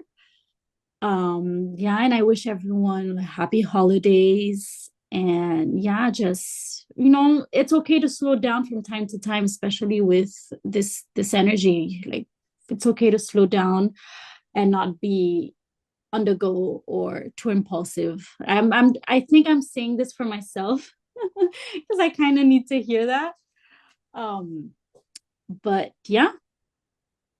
Yeah, I totally get you because I had this conversation with myself the other day. You know, my life, it's pretty Yeah. much jam-packed with stuff. And I'm like, it's all right. And Mars is literally right on my ascendant right now. So I'm like, I have to slow down and I don't want to, but I have to. Like if it's not one thing, it's another thing and another thing. So it's not the type of slowdown where I'm not doing Doing nothing. anything. Yeah, It's the type of slowdown where I have to reprioritize what I have to do. exactly. So Exactly. it's still very busy. I'm still doing a lot. I'm still working a lot, but it's not about getting to do this and that and this and that. Um, yeah, there's still a lot of things I have to do. I still have to have all these gifts that I haven't wrapped. By now, they would have been wrapped last year. So there's like a lot of things, but I haven't had the time. And I was like, you know what? This year, I'm to the point that I'm just gonna put a bow on them and be like, Merry Christmas. Yes, you can see what I got you right away. Like, like I'm just over it. Like I still got you a present, and you should just be happy that I got you a Put present. it in a gift bag. I'm like so over even getting a gift bag. Honestly, like I'm just like because I went, Emma. It's been that kind of a month. So I went, I got gift bags, and they looked big enough, and they're And they don't literally fit. like an inch smaller. Oh Yes, man. I know. And I was so pissed because I bought like because I have so I bought little gifts for all my son's team, like all of their team players. And it's a little kit of like a deodorant, a scrubber, and like a little lotion. So I during Black Friday, they were on sale. And I was like, oh, these would be perfect. They're only $10 each. Oh, I could just get one and then like I could like gift all the kids. I mean, they have it's basketball team, so they don't have like a huge team, you know? So I'm like, okay, cool. So I bought one for each. And then it's a square, it's like a perfect square. Like how it already comes in a box. So it's like in a perfect square. Then I buy the bags, but the bags are rectangular. So you know how they're like longer? They're more narrow on Mm-hmm. the sides. So I thought they would fit perfectly and it doesn't and it rips when I try to like put it in, it like rips the bag. So I'm just like, I'm so over this because I opened the bags already. Then I have to go back and I don't remember seeing bigger bags. So now I'm stuck with all these bags that I'm not gonna be able to use. And I'm like, I'm just gonna have to use wrapping paper. So I don't have time, like so that's why I'm like, if I don't get to wrap them, I don't care. I'm just gonna put a bow because I'm sure the rest of my son's team, he's probably not gonna get nothing from them, and I don't care. It's not about that. I wanted to give something to the team, from my son's behalf. I thought it would be a cool little thing, like a cool like team bonding thing, like here, whatever. Like this is from my son, so it's just us being nice. It wasn't like a big thing. It's not like if I bought them something very expensive, but it is something they need. Like they get all sweaty, and I know like we run through that stuff. Like we run through body wash, we run through deodorant, we run through all that very quickly because they always have to take showers. So I just figured, and then the boys right now, they're into like trying to smell good because, they're in that girl stage. Like they want to smell for the girls. That's cute. You get me? So it's like, it's a scent that smells good. So, but I'm just over it. I'm like, if I don't have a chance to wrap them, it's all right. Wrapping gifts takes time. Like there's an illusion part to Pisces sun that feels like you can get this done in like 30 minutes. But that's not the real case. So I'm just like, yeah, no, it's all right. My Virgo moon's like over my Pisces sun. It's like, yeah, no, girl. It's been 40 years and you're still Delulu. You still think you're gonna do that in 30 minutes? They're still did Lulu. So yeah, my kids will laugh at me. They hear me saying this stuff. I'm like, Mom, what do you think you are? Either way, it was fun. Thank you, Emma. Thank you Okay, thank all. you. And I wish everyone happy holidays, and I will see everyone next Next year. year. All Yes. right.